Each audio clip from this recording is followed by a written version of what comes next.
Three out on this Wednesday. He has been Troop. I am Kevin Thomas. Glad you are with us. A lot to get to here on the show. We'll talk NBA draft, which is coming up tomorrow. What do the Hawks do after their, kind of a lot of reports out there about them trying to work a trade for John Collins. We'll look at the NFL as we're in the kind of the throes of the offseason now. We'll look at the NFC South yesterday. What about the AFC South? We'll look ahead to that as well. Talk some Georgia Southern football on the show, as a lot of folks looking forward to the upcoming season there of Eagles football. So we'll talk about that coming up in hour number 2. But Ben, Braves fall last night 12-10. I guess they were playing football or something last night. They lose it 12-10. Ronald Acuna snaps out of it a little bit. We talked, he was 7 of 42, goes 3 of 5, 2 RBI, and a homer last night. Matt Olson goes deep twice. Spencer Strider didn't really look good, only went 3 2/3. But offensively, do you mind losing a game to a good team like that where you didn't particularly pitch well, but 12-10, that's seemingly correctable? Obviously, hey, just don't give up. And you had multiple chances where you had the lead, and it just was one of those nights where, it was a slugfest. Do you kind of take those more in stride than those 2-1s where you just can't get anything going? I think you do, Kevin. I mean, going into this year, you talked about how close San Francisco was with the Braves, 2-3 in the wild card spot. How many runs given up? How many runs scored? What the home and away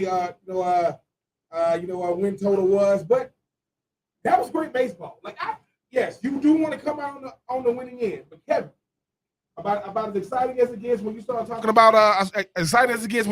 about a team like the Braves, I just think that 12-10, Ronald Acuna showed that, look, man, I want to kind of be a part of this party. I mean, Matt Olson. But if you were a pitcher yesterday, you got exposed on both sides. Sometimes in baseball, we have to be reminded we in the bigs. And usually, Kevin, one guy gets hot. One or two guys get hot. Boom, boom, boom. Both teams bats are hot. It's like, hey, man, they say, I hear to say when you own the ball looks really, really, it looks like a freaking, a soccer ball out there, yeah. Beach ball. And I think we got caught up in just like the runs yesterday. Like, yeah, you want to win the game. I get that part. But 12-10, that means that, hey, man, San Francisco just was a little bit hotter. But, I'm not, congratulations to the Giants. The Giants are in the same boat. That's like the same way the Braves are chasing the Dodgers. The Giants like, hey, man, we can't let them get too far ahead of us, because right now the wild card is where we are, even though you got a lot of the season left. But great offensive firepower yesterday, Kevin, from both squads. I mean, you love to see a guy like Ronald Acuna, man. I mean, obviously Ken Griffey Jr. got the most beautiful swing I've ever seen. Ronald Acuna is pretty to watch, man. That thing is just and Ronald Acuna, once again, do his little trot, does a little side step, his little ice tray. Do you feel good for a guy like Ronald Acuna building his confidence? Because baseball is a game of confidence. He's going to get a lot of at bats, fair or unfair. He's running out there first. Like I said, I got caught up in just. I would have loved the Braves been on the 12, 12 and the Giants 10. But Kevin, it was incredible to watch, because the thing is, you're like, dude, these baseball scores can get out of hand in a hurry. It used to be the days of, a slugfest, 3-2, 4-1, 4-3, things of that nature. But 12-10, I'll take it. Obviously, Snit was like, look, man, hey, man, shout out to the Giants. They just had our number a little bit. If you were a starting pitcher, if you were a reliever, you kind of got exposed a little bit. And, Kevin, you always talk about strategy. If the game is kind of out of reach, or you talking about dealing with the bullpen, you don't pull as many guys. Like, look, man, we're not going to win this one, so I don't really want to be wasting arms. Got a lot of the season left, but shout out to Ronald Acuna, getting back into the swing of things, literally, building some confidence. They're going to need you're going to need him to be playing a lot better with the games coming up. But shout out to the Giants, man. They handled business last night, but the Braves still had an incredible offensive showing. Yeah, look, and those are going to happen. I think this is the kind of series the Braves needed ahead of the Dodgers series, no less, coming up this weekend, Ben, where you had to get tested. You had to push up, because, again, we've seen it in the postseason, right? You can win games 3-1, but you may have to slug your way to a 10-8 game in the postseason, especially in one of those early rounds of the postseason as well. So didn't have a problem with it. Were there moves? Yeah, you can second guess moves in every single ball game if you want to do that.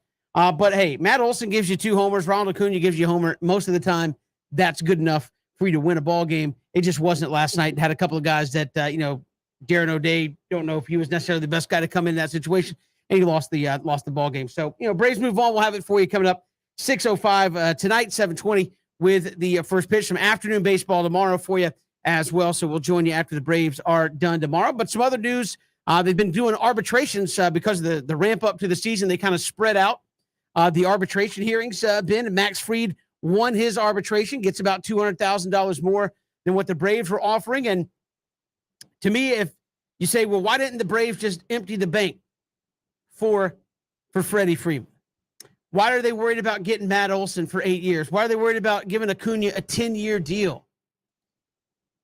Well, Max Fried just won arbitration, right? That's a 1 year. That's essentially arbitration, for lack of a better analogy, Ben. It's the franchise tag in Major League Baseball, except you can use it on a number of guys. Dansby had an arbitration case come up this year, and so on and so forth. If I'm Max Fried, hey, I won a World Series.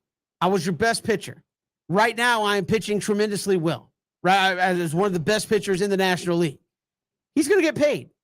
Well, you say, hey, well, what about this guy? What about this guy? Max Fried's going to get paid. Have you seen the going rate for an ace pitcher? Have you seen it? Yes. Okay, we got to have money to do that. So Max Fried's coming up. Austin Riley shortly will be off a rookie deal. Dansby going to be up at the end of the year after this arbitration deal is up. He's playing like an MVP, I shouldn't say MVP. He is playing like an all-star caliber shortstop. Defensively, offensively, he's really come around. He's going to want to get paid. So you have a couple of guys that are key assets to your ball club that are going to need to get paid. That's why you couldn't just bend over and say, oh, Freddie wants $40 million, give it to him. Right? I mean, yeah, you had to look out. So don't look at some of these and go, oh, Max Fried won arbitration. Yeah. Good for him. No, that is good for him. Yeah. That's also a sign that when it comes time to negotiate, there's going to be a few extra zeros on the end of that contract that Max is going to want, especially if he continues to pitch the way he's pitching. I mean, if I'm Max's agent, I say, look, man, if we go in at the end of the season and you're into postseason again, and you guys make it to even the NLCS, you're a step away from the World Series. You won a World Series, NLCS, and your numbers are off the charts. You are going to get paid in a big, big way. And I think the Braves know this as well if they want to keep him. Kevin, give Alex Anthopoulos a lot of credit. His job is to navigate the salary cap or lack thereof. His job is to make sure that guys are, quote, being taken care of. Because a lot of that, make no mistake about it, when people go, oh, how often does a general manager or, how often does a GM deal with with the agent? It depends on how good the player is. So he's in constant talks with Max Fried, agent, and guys that's coming up. But it's really just to keep the, keep the conversation like going. Because like you said, the thing about baseball is different. You can have arbitrations. People saying, well, he only won $200,000. Yeah, man, but somebody ruled in his favor. Exactly. That's the big thing. And look, you're trying to get every single dollar. Because this is what happens in baseball. You go from being happy to get called up to then evaluating how you play, to then evaluating how you play according to the position you play. If you are a pitcher and you start hearing Cy Young this and Cy Young that, well, that's rare. Not only to win one, to be in the Cy Young conversation. And a guy, Max Fried, who, once again, people, Julio Teheran, gone. Well, he's the ace of your staff. There's no question. Mike Fonavich, gone. Mike Soroka, hurt. Max Fried is saying, hey, man, I was thrust into this thing, and I have more than lived up to the billing. So, yeah, I'm happy that he won, Kevin. I think if you are the Braves, you go, whoo, we could deal with $200K. Like, hey, yeah. It's and the thing about it is, too, though, the one thing I can't say about the Braves is this. Even with Freddie Freeman, what they did for Ozzie, what they did for Ronald Acuna, they did not have to do it. As you mentioned, Kevin, did not have to do it. But they saying, all right, man, from a perception standpoint, let's give it to him. Cool. Took care of Freddie Freeman. He just didn't take it. I don't know who's going to be the first big name to get that big money, but Max Fried got a shot to be that. But once again, how other teams pay has nothing to do with the Braves. And I think that when you're talking about negotiations, sometimes we can say, oh, the whole BJ Bennett, that's unfair. Let me help you understand something, man. If you ever bought a new car before, yeah, what you think is a good deal is not a good deal for me. Because when I go in there with that finance, whoever he is, him or her, when they get saying, yeah, Ben, it's going to be, it ain't going to be that a month. I ain't signing nothing. So I just think that congratulations to a guy like Max Fried winning his arbitration. But I think that the fact that these type of things be happening behind the scenes and it doesn't affect the locker room shows, hey, man, Max, hey, man, that wink, hey, man, we're going to take care of you when it's time to take care of you. Keep doing what you're doing, because the longer the more you do this, the more them zeros get added on to that thing. But hey, man, I'm talking about money that ain't mine. But shout out to Max Free for winning his arbitration. Yeah, look, and you look at putting together a team. You got a lot of guys who are.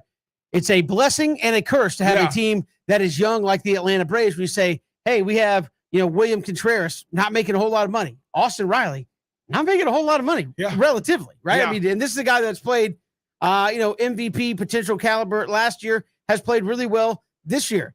You got Michael Harris. He's going to be on, rookie deals, quote unquote, for quite some time. So you're good there. Dansby Swanson, if you want to keep him, he's going to have to get paid. Max Fried, if you want to keep him, he's going to have to get paid. You know who's on his heels? Ian Anderson in about another 2 years. He's going to have to get paid.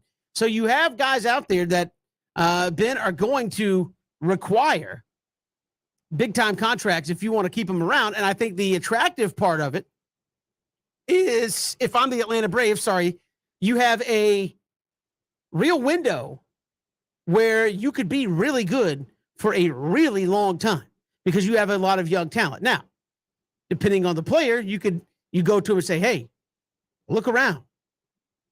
Look at the talent we got. We're going to contend. We're going to compete.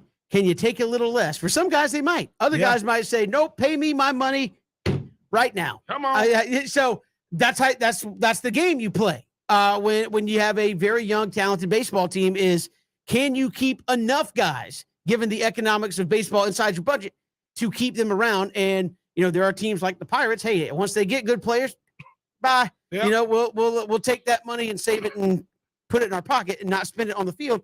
But if you're a team like the Braves, you've upped the payroll. Are the Braves willing to swim in the waters of the Mets, the Yankees, Boston, some of those teams that are really going out there and paying, or can they make it work where they're kind of in that middle range in terms of payroll and still go out there and compete, man? Because you look at the core nucleus of this team. If you can keep it together, and that's a big if. I mean, Ben, you know this. It don't matter if you're talking about 54 guys, 26 guys, 12 guys in the NBA. The way the economics work, the likelihood of you keeping a core 9, 10, 12 guys together is very, very hard to do in Major League Baseball and professional sports. So just know that, hey, Max Fried's going to get paid. Dansby Swanson, you're going to have to pay him. How many guys can they afford to give big-time contracts to and keep that team together? Because if they do, they're going to have a heck of a baseball team. No, I will for a long, long time. I will say this, Kevin. Look, sometimes we got to appreciate the glory years of the Braves. Because you can't pay everybody. And that's a good thing, by the way. Like, the only way you can pay everybody is everybody on that Tom Brady, I'm going to take less money. But it's the problem. Everybody don't make what Tom Brady make away from football either. Everybody ain't married to Giselle, right? And I'm not mad at Tom Brady. But it's like, Kevin, if this radio network, was a team, we all coming up together, and it's time for Kevin to get his money, we're going to do two things. Either we're going to say, Kevin, if you don't get the hell out of here, man, because you've earned it. Because sometimes you say, I just went to a certain website, and I typed in Super Bowl rings. They have authentic Super Bowl rings on this website. So what are you saying, Ben? Everybody don't want World Series. It's great. It's great. But at the end of the day, I can go get me a ring and put it on a chain. But like you say, Kevin, but them decimals, now you want both. No, make no mistake about it. You want both. But always remember, Kevin, if you're going to look back on this thing, because you always got a friend that says, Kevin, man, you gave away $50 million. As your friend, I would say, absolutely, I ain't negotiating for you. Absolutely not. Because this is the thing. What is the team that wanted to give you $50 million because you want to stay with us, win the World Series? You never know. But at the end of the day, you want to win a World Series. You want to have the best career you can. But that's another risk because a lot of guys on this team now have one. Exactly. But, but the whole thing about it is this. Hugh Douglas, man, as many memories and as much money as you can, because only one team can win it. You hope to be on that team. But Kevin, if you walk away saying, dude, I walked away with this thing with $100 million. I understand that, yeah. You start saying to yourself, the memories seem a little bit better with that because you are securing your future. They say the money is an extension of all the wear and tear and all it took to get there, play and play well. I think that you take the money, even though Well, I'm still mad again, at Freddie. I think there's going to be a couple interesting cases. Dansby, Atlanta guy. Yeah. Does he cut a deal? I mean, Matt Olson already got a deal to come back home and stay for the next 8 seasons. Michael Harris, when he gets there, and if he continues playing the way he's playing, I would imagine, given the current state of baseball, they're going to break him off something before he even gets out of to arbitration, right? Before that even becomes an issue, they could break him off something. How much is the pull to stay in Atlanta, stay in a city you're comfortable, stay in a city you're from, way versus the payday elsewhere? I.e., would you take less money when you're played for in the NFL? Would you have taken less money to play for the Falcons versus $10 million more to go play for the Houston Texans or the Oakland Raiders, what have you? It just depends on where I am in my career. Well, I understand that, but absolutely. That's why I asked you. Absolutely, because when I look at it like this. If I'm sometimes, when you first get to the NFL and all these different things, whatever, it's all about you, it's all about you. But you are the one in your family that gets to represent a certain level of sport or career. So I'm thinking about my family members that never got to see me playing things. And at the end of the day, Kevin, I'm still making way more than the king. I'm getting the king's ransom to play a child sport. So, yes, I would have done it because the 21-year-old me and the 25, even though it's 25, 26-year-old me, is different. I can find me a spot that I want to live in for the rest of my life in a city like Atlanta. I get to play for my, Atlanta Falcons, have fun with it. And, if that's where my career is going to end, I got that a part of my life forever. Former Atlanta. I would have learned how to, leverage that in that city, because you don't think that kind of stuff matters.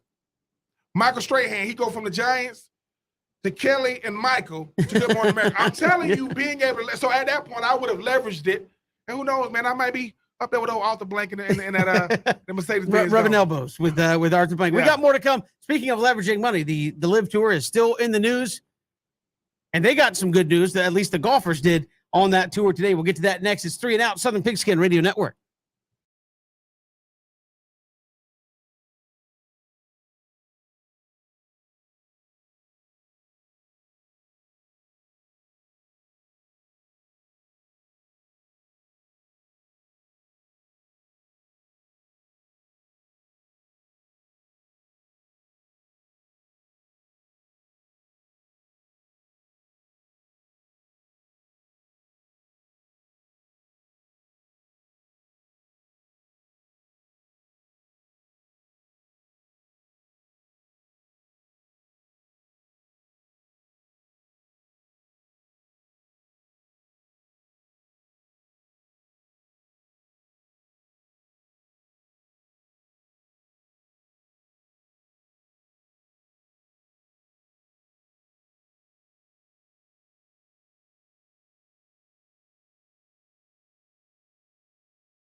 We'll chat with Fred Owens, Tomahawk Take coming up. Final hour of the show is the Braves and Giants again tonight, game 3 of 4. We'll have it for you at 6:05. Fred will join us top of the final hour. We've talked about just obviously leveraging the money. And that has been, I guess, the mantra of the Live Tour, Ben, that has come into play here. And a whole lot of talk about, hey, how are they going to make it? How are they going to do this? What about these guys? Don't they care about playing in tournaments, this and that? Well, we just had the U.S. Open. I know everybody was that was not liking the Live Tour said, hey, those guys really were a non-factor. And they weren't. A lot of them didn't make the cut. Only a couple of them were around for the weekend and so on and so forth. The Live Tour guys are still making money. And you saw Brooks Koepka leave yesterday. No word on how much he got to get up out of there, Ben. But for all those guys, more good news, I guess, for them.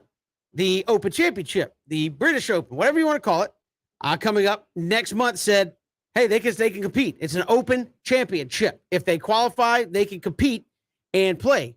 So, Ben, the whole thing was, the PGA Tour sitting back saying, we have the high ground on a lot of this stuff.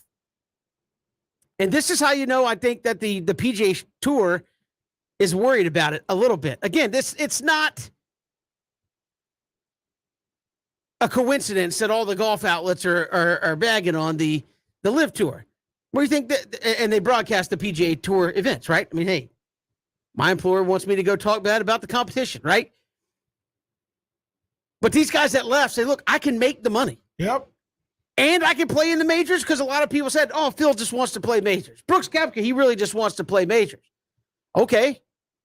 Well, why can't, if they're letting me play majors, why can't I do both, right? Why can't I'm getting to play the majors and I'm getting to pocket huge amounts of money at the same time. And I saw something today that was about the young man that was runner-up yesterday. Now it just slipped my brain. Was Will Zalatoris, and how much he's won in 1 year on the course, right? And I think he's won the second most or the most amount of money in 1 year without a win on tour, and he's won $6 million.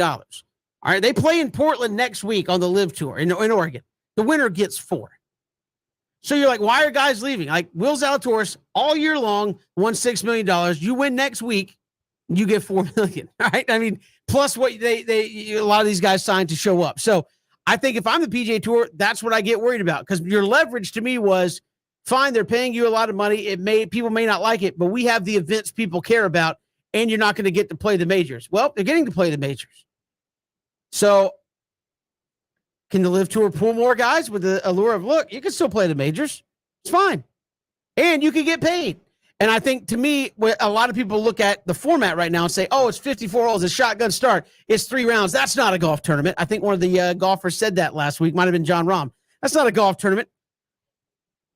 Well, if they keep pulling more players, who says the format has to stay what it is, right? I mean, and so my kind of look at this thing with the Live Tour is every time a guy leaves, I hear golf fans and the PGA Tour folks kind of react like this way. Oh, well, I mean, guess they don't want to compete. They want to go play in a set-up tournament where there's no cuts and everybody gets paid and it's kind of an exhibition. And, Patrick Reed's kind of a jerk. Nobody likes him. Bryson DeChambeau's kind of got an attitude. He's like Mr. Long Drive and, and, Brooks, who likes Brooks? Like how many, it's not about who likes them. These are recognizable names that are leaving the tour. And their prime is past them. They don't care. In today's age, do I care if I get prime Phil Mickelson or do I care that I have Phil Mickelson? Do I care if I get prime, Brooks Koepka or do I care that I have Brooks Koepka? I care that I have Brooks Koepka. I want the name, right? I mean, it's the same deal. Like, did the Tampa Bay Bucks care that they got prime Tom Brady? No, they wanted Tom Brady, although you could argue he's still in it. Yeah. He's still in his prime. But you know what I'm talking about. There's certain guys where you want the name draw. And again, I think from my perspective, the PGA Tour is kind of sitting back like, oh, well, they're not taking anybody good. Well, they have 8 of the top 50 players, at least by the world golf rankings at the moment. And don't think there won't be a couple more who look back and say, man, I played in Kentucky this week. It was a grind. I could have gone and played for 3 days and gotten $2 million. And that's appealing to people too. So to me, I don't know when the PGA Tour is going to get worried. It kind of seems like they are because they are all about the Live Tour and talking down on it. But again, you're not that far off from the Live Tour getting enough named guys that you would at least want to pay attention to it, in my opinion. And they get to play the majors. I thought that was another big announcement, and don't think Brooks Koepka probably didn't get a heads up on that at the end, before he made that announcement yesterday. I'm going to the Live Tour. Oh, are you? Oh, and I'm going to get to play the major. I already know that. I mean, that's it. And I would imagine the way it's going, the Masters like, hey, we're an invitational. We invite the best. We have rules that say if you're a former winner, you have a lifetime exemption. There you go. I mean, it seems like the majors are saying we want the names, right? We want the names to show up, and it's open, and they're going to come play. I thought that was big news for those guys who jumped over to the Live Tour, that if they want to make money and play the majors, they're currently getting to do that. The PGA Tour has a really, really, really, really bad PR, really, really bad PR campaign going on for them right now. Because Kevin, you knew this, like you say, you go, look, man, they don't run that many tournaments, and the PGA had this thing of we expect them to be loyal to what?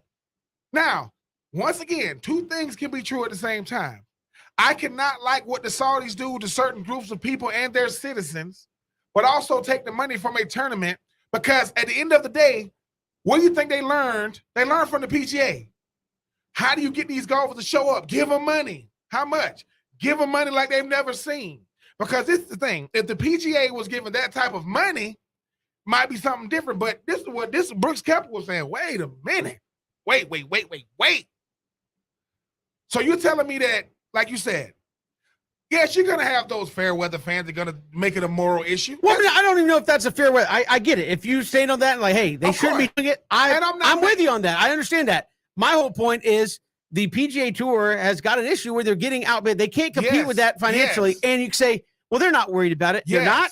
Why did they come out and make a big announcement and say, hey, we upped all the purses for the fall tournaments? We added all the – and I think from the guys that were mad at the PGA Tour, I think if I was a Sergio or a Phil or some of these guys who have, logged some concerns about the tour, I think they would look around and go, wait, so you didn't get a new sponsor, and all of a sudden you have all this money that magically showed up for you to up the purses in these tournaments. Like, where was that money before? That's influence. And so I think they're forcing the PGA Tour to do some things that I think will end up being beneficial. Once again, right? Okay. We start talking about pro sports. The things that pro sports players have is leverage, especially when you're a big name. Bryson DeChambeau, Phil Mickelson, Brooks Koepka, and Dustin Johnson, and so on and so forth. Kevin, when all this jumped off, right, in the media, we are the in between, but for the players and obviously the tournaments and the leagues. But we shape narratives too. So the narrative came, oh man, ain't no way I would do that. Let me tell you something about that stuff. The same person talking about what they wouldn't do is not in the position to do it. They're looking at it from this end.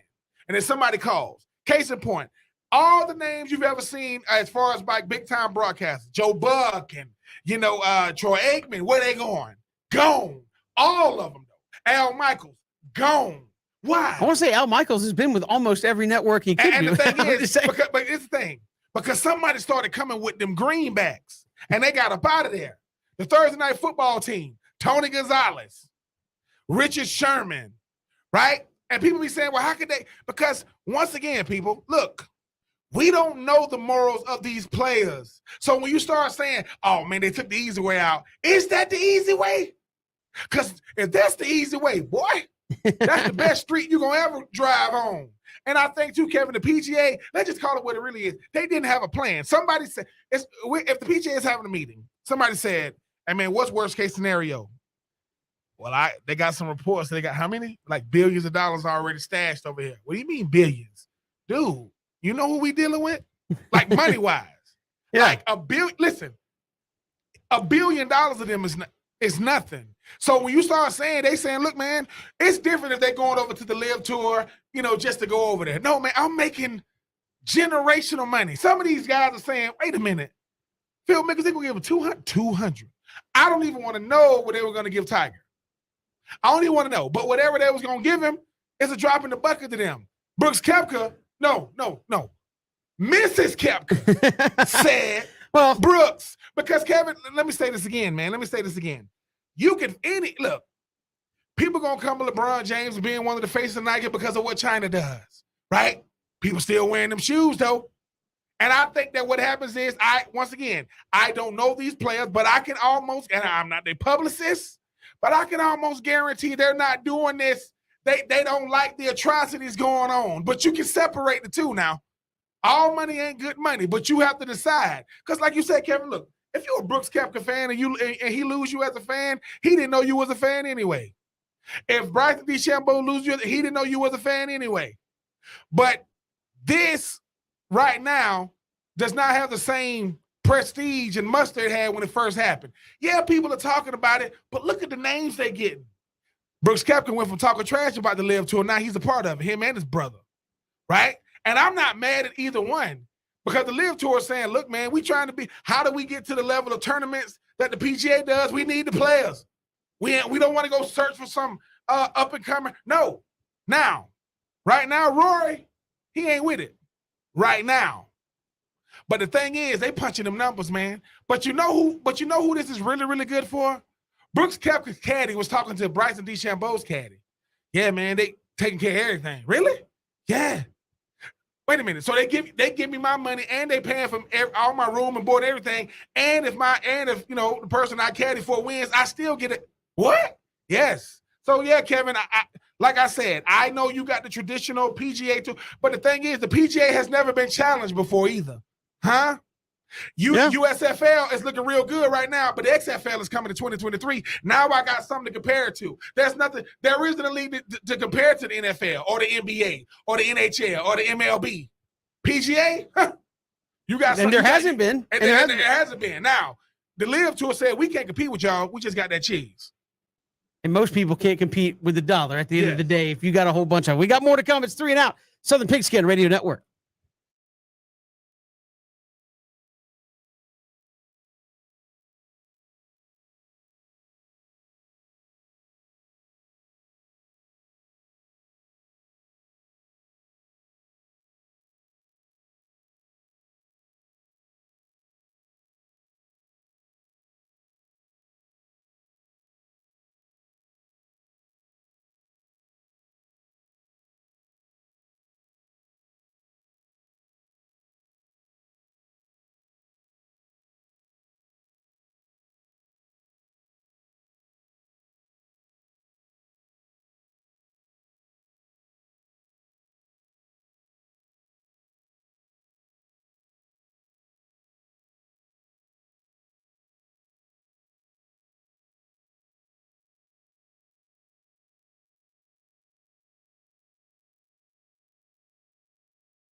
Oh, my phone.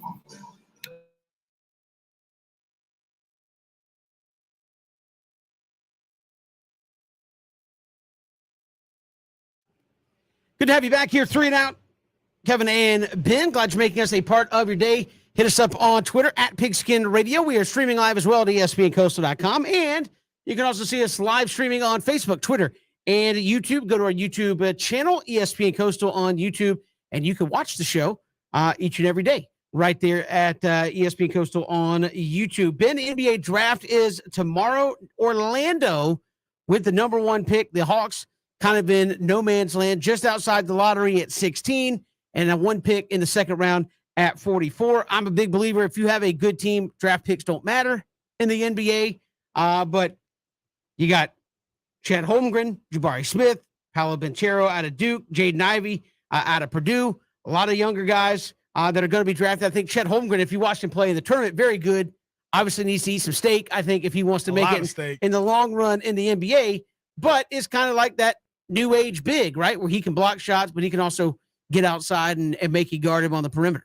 Yeah, Kevin. I mean, shout out to the these Dirk Nowitzki clones. I said it.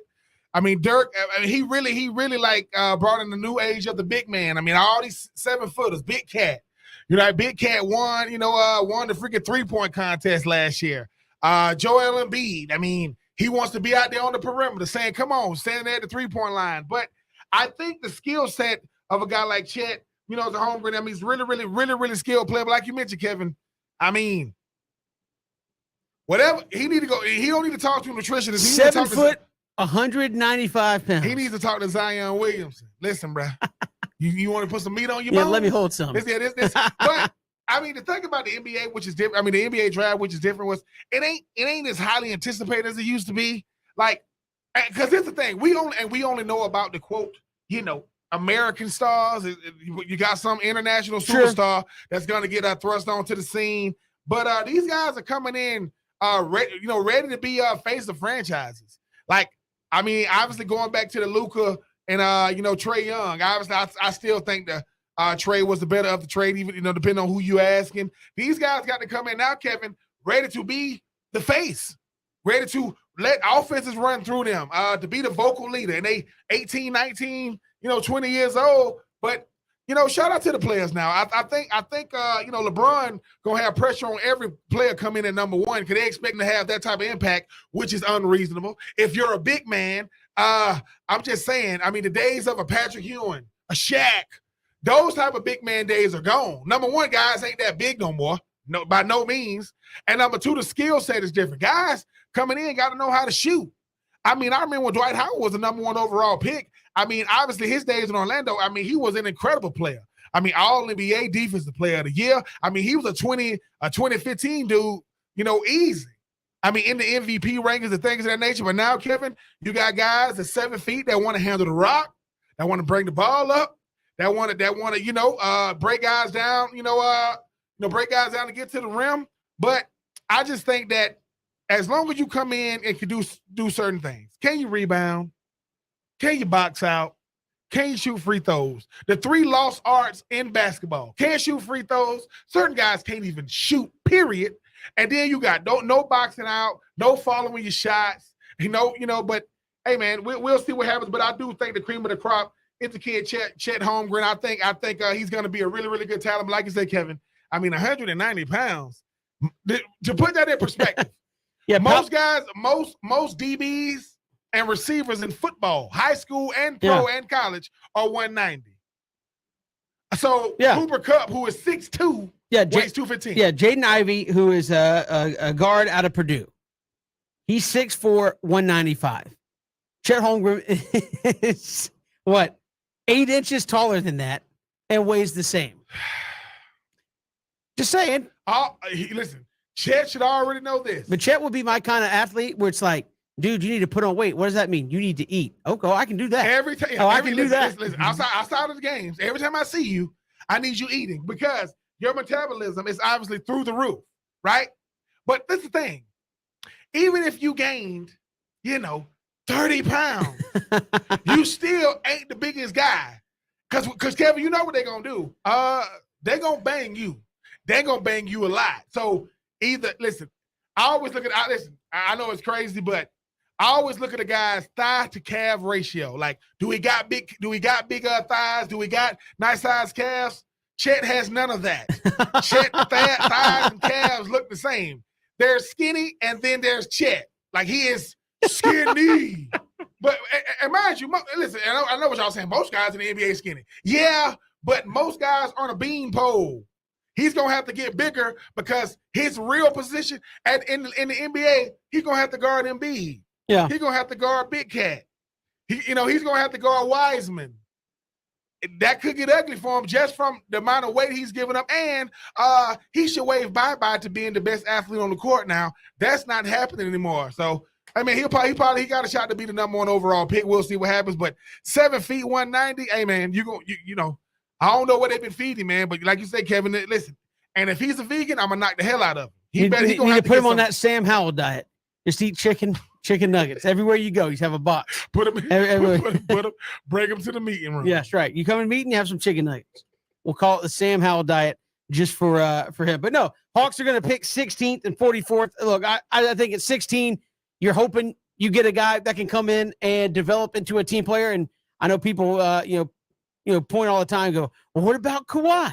What about Tony? Like, yeah, there are guys out there that get drafted later in the rounds. But to me, when you talk about come in right away, be impact players, most of the time it's in that lottery, in that top 10. And once you get out that, you're taking a chance that a guy comes in and fits what you're trying to do.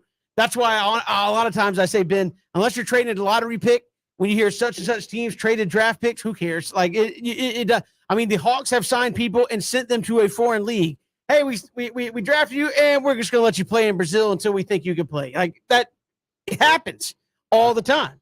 So who knows what the Hawks are going to do? I think they're more likely to get better through a potential trade of John Collins, which has been heavily rumored, than they are anything that happens tomorrow night in that draft. We got more to come. It's 3 and Out, Southern Pigskin Radio Network.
sad news to report there, Ben. As we went to break, we checked in and update.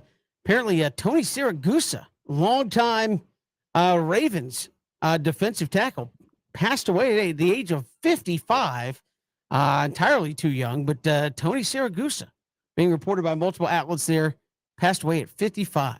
Yeah, it's sad to hear. I mean, obviously, Tony Siragusa was one of those guys, Kevin. I mean, we think about the Ravens' first Super Bowl, him and Big Sam Adams in the middle, taking care of a guy like Ray Lewis, and kind of one of the first real personalities at the D-line position. Really, really good player.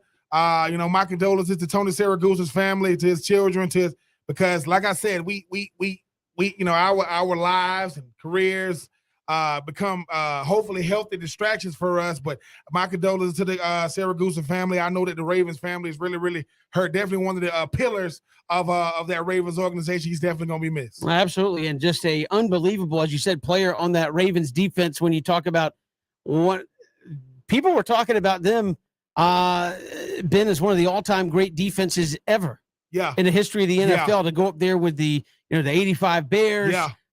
Some of those steel curtain defenses. Yes. These guys are right there in that. And Tony Siragusa was the guy, and then went into sideline reporting. And I think Tony Siragusa was the guy that a lot of people related to, as a sideline guy, because he was just, hey, are you wearing a suit? No, man. I'm going to my triple large over extra long T-shirt on, and I'm going to tell you what's happening here. And again, part of a defense that, again, you could argue was one of the best we've seen, especially in the last 15, 20 years, to say the least. I think, and you know what, Kevin, you make a great point. We're talking about a guy like Siragusa and being authentic, being yourself. He was like, look, man, y'all want me to talk football or not? I'm the sideline reporter. Y'all come to me once or twice a game, but I got to be out here, y'all up in that air-conditioned booth with y'all jackets off. You want me to be down here with a three-piece? No, I'm going to be down here on the field, just, interacting with the players, talking, really taking in the atmosphere. But Siragusa, man, he's definitely going to be missed, man. And like I said, my condolences to his family. Absolutely. And that news just coming out within the last 10 minutes or so here on this Wednesday. We'll take three coming up on the flip side. We'll also look ahead here in the offseason. Georgia Southern. It's been a wild ride for the Eagles. What are they looking at here coming out of the offseason? And we talked about the NFC South yesterday. We'll talk about the AFC South today. Hour 2 right around the corner. 3 and Out, Southern Pigskin Radio Network. Streaming live, ESPNCoastal.com.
Great to be here with you on this Wednesday. Kevin and Ben, a lot to get to here this hour. We'll talk some Georgia Southern football. Also, who is the best team in the AFC South? We talked NFC South yesterday.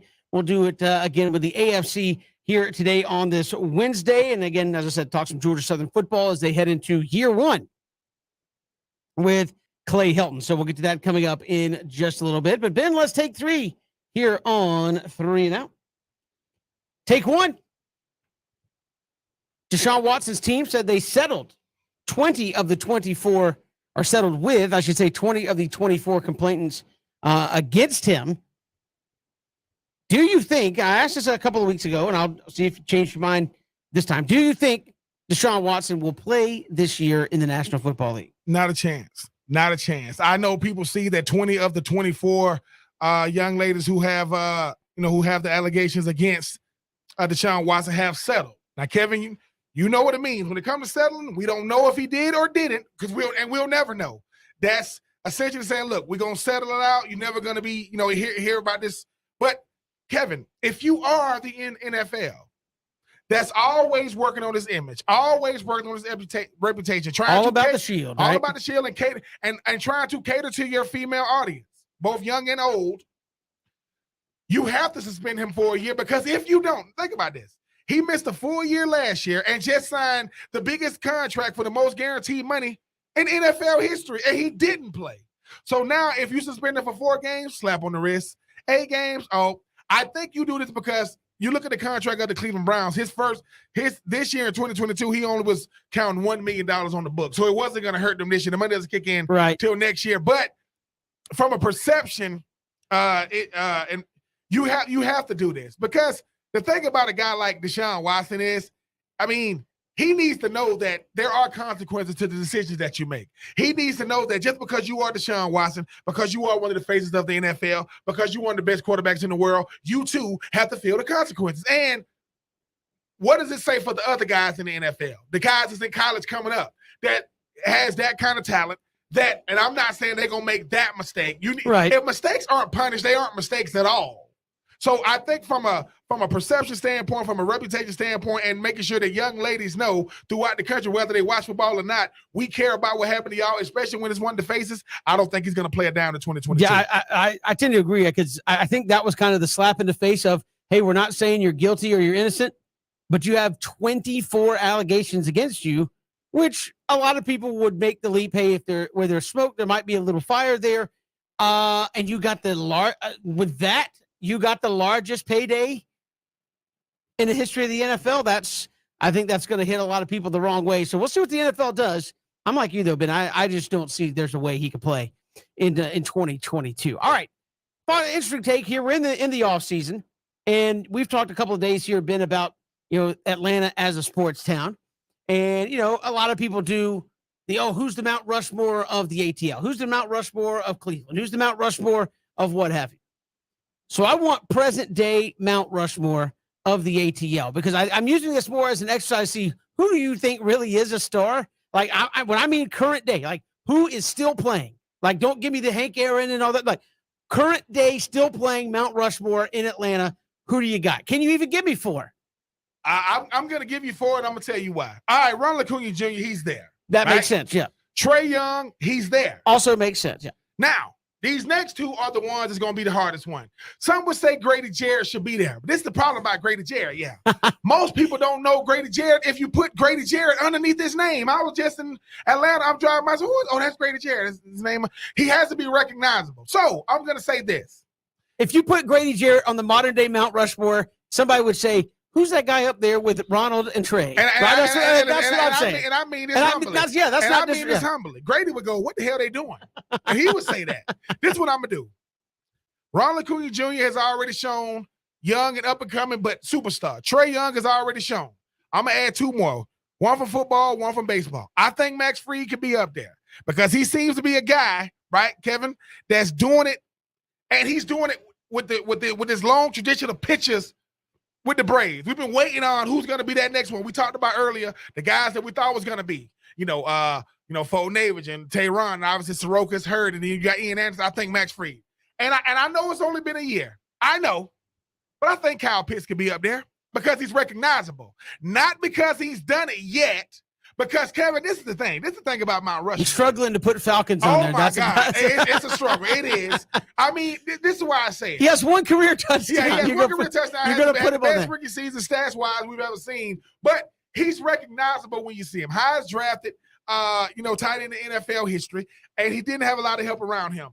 How the mighty now I know if BJ was here, he would try to put somebody from Atlanta United on there. But this is the thing. That's how far the mighty have fallen in Atlanta. At one point, of course, Matty Ice is up there. Of course, Freddie Freeman is up there. Right? They're gone. In the same year, they're gone. Boop, boop, gone. That's why I asked the question. But I will say this.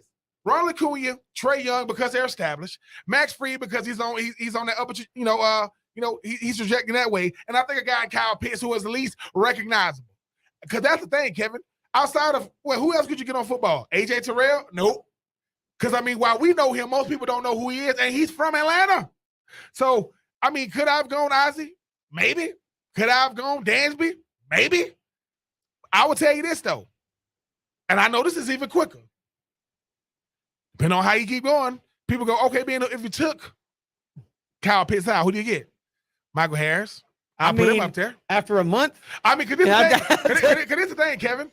That'd be quick. Listen, our Mount Rushmore's, maybe we can have it to where we have to change. I have to change some of these faces up here. But in all actuality, Kevin, it's probably only 2 right now. I don't even know if you got 4. You got some great potential 3s and 4s, but they got to show it longer. If Max Fried, ends up a Cy Young winner, oh yeah, put him up there. If Kyle Pitts can become a first team all, not a Pro Bowler because he was a Pro Bowler last year, an All Pro, meaning the best in the put him up there. But right now, so you have 3 faces and maybe a half a Kyle Pitts up there. We're starting the. Or maybe we got the first ever. We got 3 faces on one. Like you start, you got football. I don't know. It's just a blank. It is. Right now we just gonna have to go with the greats that's come through here because currently, if it ain't Kyle Pitts yet, could you put? You hate to keep going from. Is it Snit? Would you put him on there? You could. That would be interesting. Because Kevin, remember how we were talking about how many guys in college football got national championships? We only said 5. How many guys in the NFL got Super Bowl championships? It ain't that many. How many guys in the bigs gonna win worlds? Now that you really start talking about rare company. Sure. Snit been with the organization. Snit, boy, that's gonna be the easiest face you ever made in your life. If Snit got to go, it's gonna be quick. But hey, man, if we put Snit up there, man, I would not be saying he's more than earned it. Yes. Look, I asked the question because I was thinking about it. There's modern day, with the departures of Matt Ryan and Freddie Freeman, who you got? Obviously, Acuna and Trey Young are you don't even have to think about that in terms of repping the city and who's kind of the faces of the town right now. Man, after that, it could be Kyle Pitts. It could be a number of people.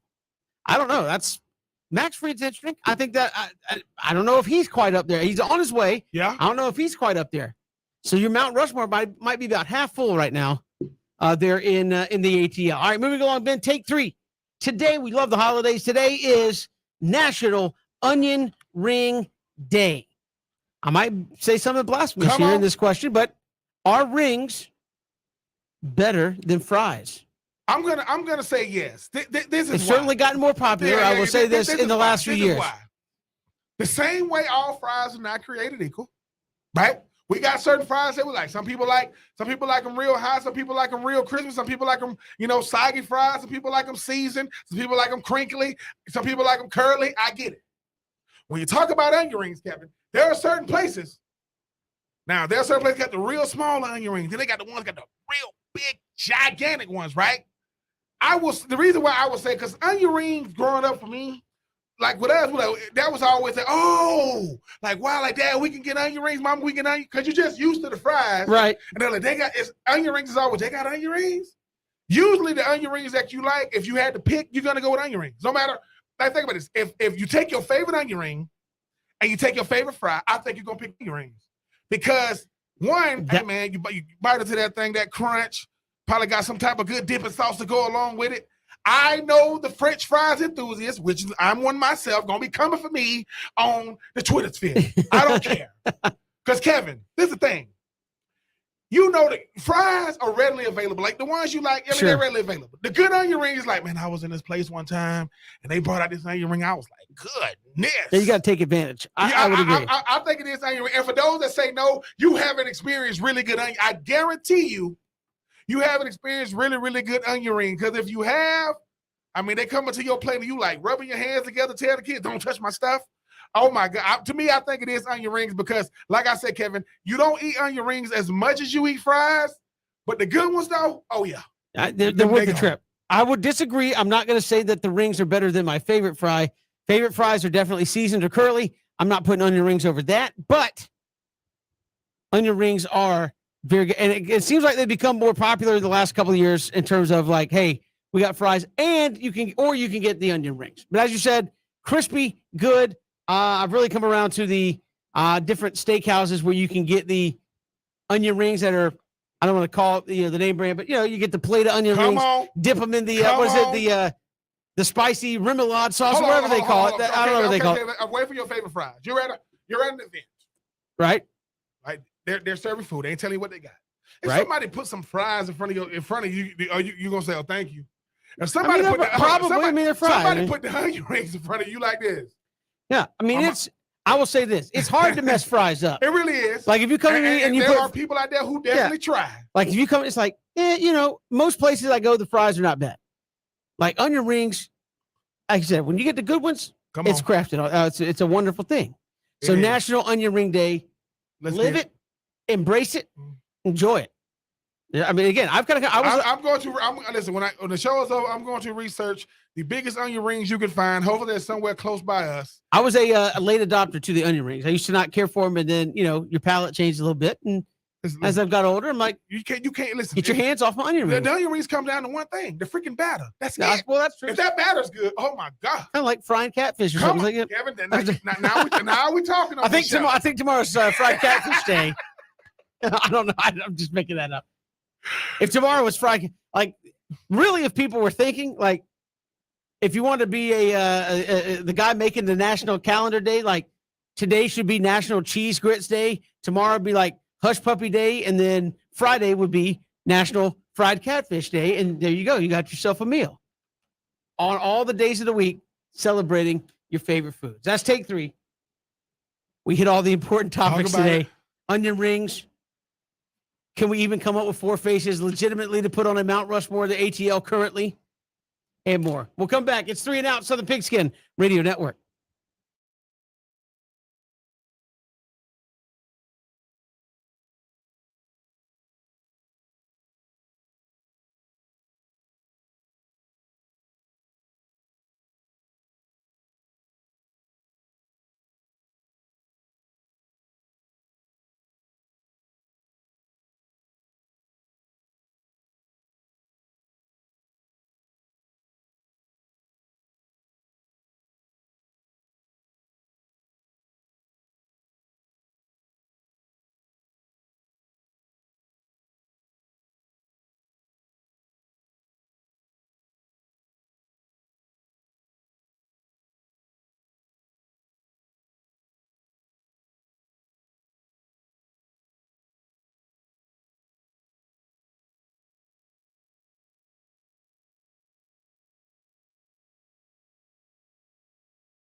Good to have you along here, 3 and Out, all across the Southern Pigskin Radio Network. Kevin and Ben, glad you are with us. We'll talk some Georgia Southern football here in just a little bit. Also, who is the best in the AFC South? Also, Fred Owens, Tomahawk Take. He will join us coming up top of the final hour. We'll talk some Braves baseball with him as the Braves are on this homestand, of course, with the Giants. And then, of course, Freddie Freeman and the Dodgers going to roll in coming up this weekend, Ben. And I know a lot of people looking forward to that. Hopefully, not losses to the Dodgers, but the reunion there with Freddie Freeman and the city of Atlanta. We got caller on the line. Let's go to the phones. Good afternoon. Welcome to 3 and Out. How you doing? Well, good afternoon. How are you today? Go ahead, sir. I didn't hear the response. I'm in Montgomery, Alabama. I was watching the Auburn baseball game yesterday, and you'd think somebody on that Auburn baseball team or somebody close would be up at 3 o'clock in the morning and watching ESPN and could have got some of those Commando stealth sunglasses or something for the outfielders. The ones that you can look into the sun and go underwater with and that kind of thing. And I don't know what happened. That sun must have been bright, real damn bright out there yesterday. Because all of a sudden Auburn didn't even look like they could. I don't know. It was just one of them games. They just didn't look like they could play. But congrats to the Arkansas team and Ole Miss for moving on. And who's this AC guy? He's calling everybody out. It's obvious this guy spent a lot of time on a leather couch at a psychiatric office. He's real familiar with the belt buckles of one of them tie-down jackets. They call them straight jackets, but in his world, it may be a cowboy jacket because they got tassels and you just tie damn knots in them behind him. But this guy he's lost on a limb. Can't you see this AC guy, standing out there on the street corner with his black and white shoes on, trying to be James Dean? He got some black jeans on that kind of faded and hold out. Got his mama's crotchless panties pulled over like a satin sweater with a pair of cheap sunglasses on and a gold chain, one of them pocket watches on a gold chain, spinning it around. That don't make you a pimp, AC. It makes you a fool wearing your mama's crotchless panties. That's all it makes you. And this guy's out on a limb. You can't understand the word he said. Was he born in a fishbowl? He's definitely, I think, familiar with the coffee. He talks very, very fast. That ain't coffee. It's called that's mental disease. That's at its finest. On a scale of 1 to 10, that dude's hitting a 12.5. I mean, who is he? One of Donald Trump's kids? I have no idea. Appreciate the phone call. Hey, have a good day. Hey, you too. Hey, we got people taking run at. Hey, man. No, I haven't heard from AC in a while. AC is competing for the the listener of the year right now, but obviously he got somebody coming at him right now. But hey, I love the healthy banter back and forth. AC, you got a fan out there. You're gonna definitely have to respond. Is he a fan? I mean, he's a silent admirer at this point, a vocal admirer at this point. But AC, you're gonna definitely get a chance to respond. The number hasn't changed. The station is still the same, but we appreciate all the listeners on the. And make sure you follow us at Pigskin Radio, and obviously we always stream live on Twitter. Absolutely, Facebook. Absolutely. And again, he was talking about the Auburn Arkansas game. We've kind of called it the SEC Invitational out there in Omaha for the College Baseball World Series. It's what Stanford was there for a hot minute. Yep. Somebody said, "Well, Oklahoma's there." I'm like, well, isn't Oklahoma basically an SEC team at this point? They are. Omaha, Nebraska has been taken over by the SEC. Arkansas. You got Auburn. You got Ole Miss. You got Oh, that's right. Tennessee is in Omaha. I'm just saying. My fault. No. But I will say that like you say, Kevin. Greg Sankey. He's already the most powerful man in college football. Now he's the most powerful man in college sports. No, I think he's the most powerful guy in college athletics. There's no question. When you look at every sport, the SEC, every sport, the SEC is definitely in the thick of things. Basketball, football, you know what they're going to do, track, baseball. This is where I think you could say, in my estimation, Greg Sankey differs from like the Mike Slives and the Roy Kramers in front of him. Like, I think Mike Slive and Roy Kramer obviously knew the power of the SEC, and I think Mike Slive brought the SEC network on and said, "Hey, there's an opportunity for us to boost our reputation as a conference with some and give at least exposure to some other things." But honestly, Ben, since Greg Sankey has come on board, like you've seen the SEC take off, and I don't just mean in football. Obviously, football is the sport that pays all the bills and stacks up the money in the corner. But the SEC products across the board have come way up from the softball program. You see a number of them out at Oklahoma City in the Women's College World Series. From men's basketball, I mean, that used to be been an afterthought. It was, hey, it's Kentucky and everybody else is going to roll the balls out and see what happens. If they get in the tournament, it's fine. But you've seen obviously teams. Auburn make an investment in basketball. Alabama, Arkansas is back in the game with basketball. You've seen a number of teams really put that commitment in on the basketball side, women's basketball side.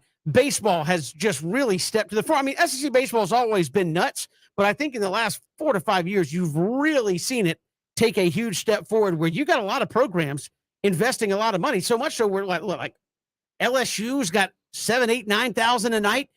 Arkansas, Ole Miss, Mississippi State, they're averaging, 7, 8,000, 9, 10,000 fans to go watch college baseball. I mean, I give Greg Sankey a lot of credit. To me, from a total package. Yeah.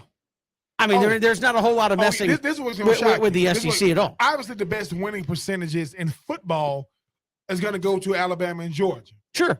Across all sports. In the SEC, who you think had the best winning percentage across all sports? Who you think is number one? You're gonna be surprised. Did you just look this up or something? No, I saw some like days back. So across all sports, this will explain? Don't say. Is this a trick question? No. This will explain. Like, is this a Florida Gators thing? No. Okay. This will explain their fan base. This is what they go off of. I had to figure out why their fans are the way they are. The answer is Tennessee. Tennessee has the highest winning percentage across all sports. I think Florida's number 2 for this year. Yeah, for this year. But it's the thing, Kevin. Because I used to be like, y'all Tennessee fans kind of rough. What's wrong with y'all? So then, once they put that out, somebody go, everybody trying to be like us. Like, not necessarily. Like, we're not. Mind you, I am not taking away what Tennessee is doing. Right? I mean, obviously, got the best one across all sports. But the ones that everybody's known for, it's not the same thing. But hey, if you are Greg Sankey, here's the thing: my Florida Gators won it all the track, men's and women's won it all in the outdoor national championships. Right? So they go something else under Greg. Even though Greg Sankey, he's the commissioner, he gets the credit for it. You start talking about baseball. No matter what happens in Omaha, he can't lose because even if his team doesn't win it, it's flooded with it. All these teams. Right? I just think that if you are Greg Sankey, you say to yourself, dude, we are really good across all sports. Like dominant across all sports. So, like I said, Kevin, I don't know if they're gonna, succeed from the NCAA. Well, but I do know that if he's ever wanted to have any leverage, because Oklahoma and Texas want to come over to the SEC. Now we look at the Sun Belt. Look at other conferences adding to. So Greg Sankey's somewhere right now renegotiating another contract. Got a chance to play golf with him. Not on the golf course at a nice little event. Cool cat. Real cool. What do you mean you got to play golf with him? Got to play not around the golf. Kind of like a putt kind of. I was out. He was there. He played like a hole of golf. No. Like he played the whole thing with you. No. I'm trying to follow what you're saying. It's like a little spot. It's called Top Golf. I think. Okay. Yeah. I was there doing an SEC event like about 3 or 4 years ago, and he was there. And mind you, I mean, he don't remember me, but I mean, mind you, I'm there just talking with him, chilling with him or whatever. And he's one of those people. He goes, yeah, man. Like people say, but he lives in a modest home. Like, yeah, he's never there. He makes about $3-4 million. I said, listen, man, it ain't the money. Oh, he probably makes more than that. Yeah, it's what comes with. Well, that was 4 or 5 years ago. But what I'm saying is, Kevin, like, and you know what he's the greatest at? He is the greatest at 2 things: hide and seek, and keeping secrets.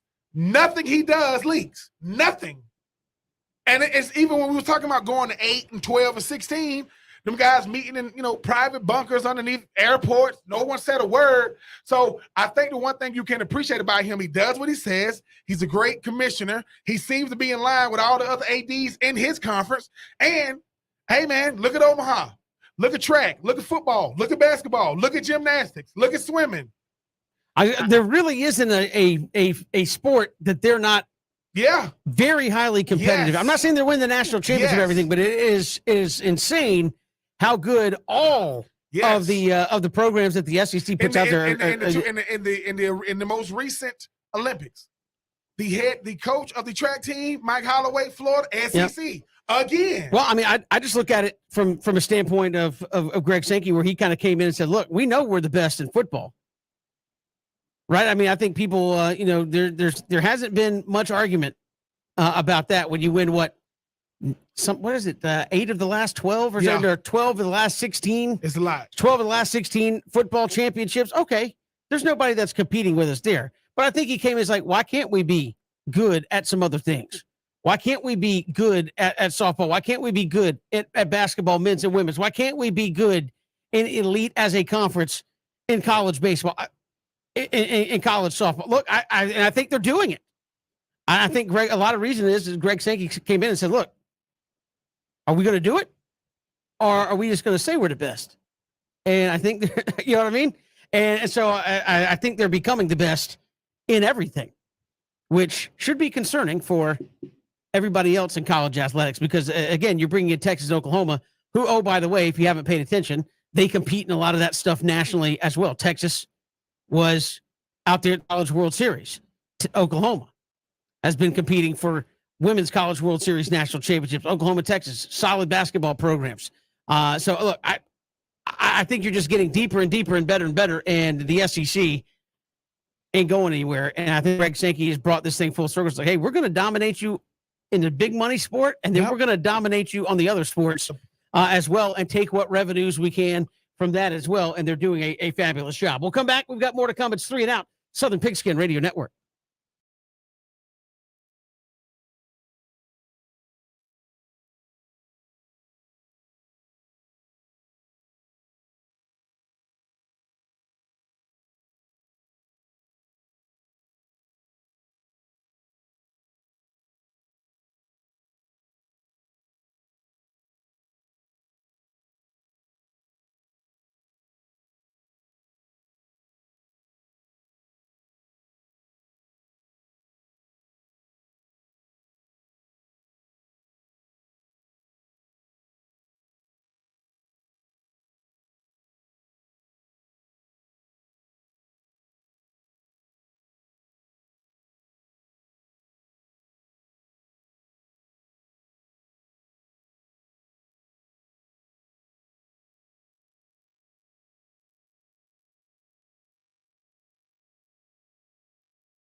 Good to have you back here, 3 and Out on this Wednesday. Kevin Thomas, Ben Troop, glad you are with us here on the program.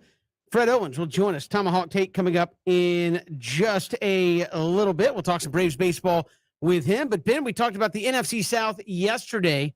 What about the AFC South? I mean, Matt Ryan goes to Indy. Tennessee has lost a couple of their receivers, right? They're trying to replace A.J. Brown with someone who looks like A.J. Brown, but doesn't, don't know if he plays like A.J. Brown. Where do you see this AFC South at this point? Is it good division, bad division? Is it one that's interesting? Obviously, Houston could be the worst team in the National Football League. We'll have to wait and see. But where do you see this AFC South right now? The AFC South has been the same for the last 2 or 3 years. It's the Titans' divisions to lose, and it's Indianapolis' division to step up. When I look at the AFC South, even when I way back when in the early 2000s, it was Peyton Manning, it was Dallas Clark, it was Reggie Wayne, it was Marvin Harrison, it was Dwight Freeney, it was Raheem Mathis. I mean, it was Cato June, it was Bob Sanders and company. It was their division. You couldn't beat them. You really, really couldn't beat them. But then we also had Steve McNair. We had Keith Bullock. We had Kevin Carter. We had Samari Rowe. We had Derek Mason.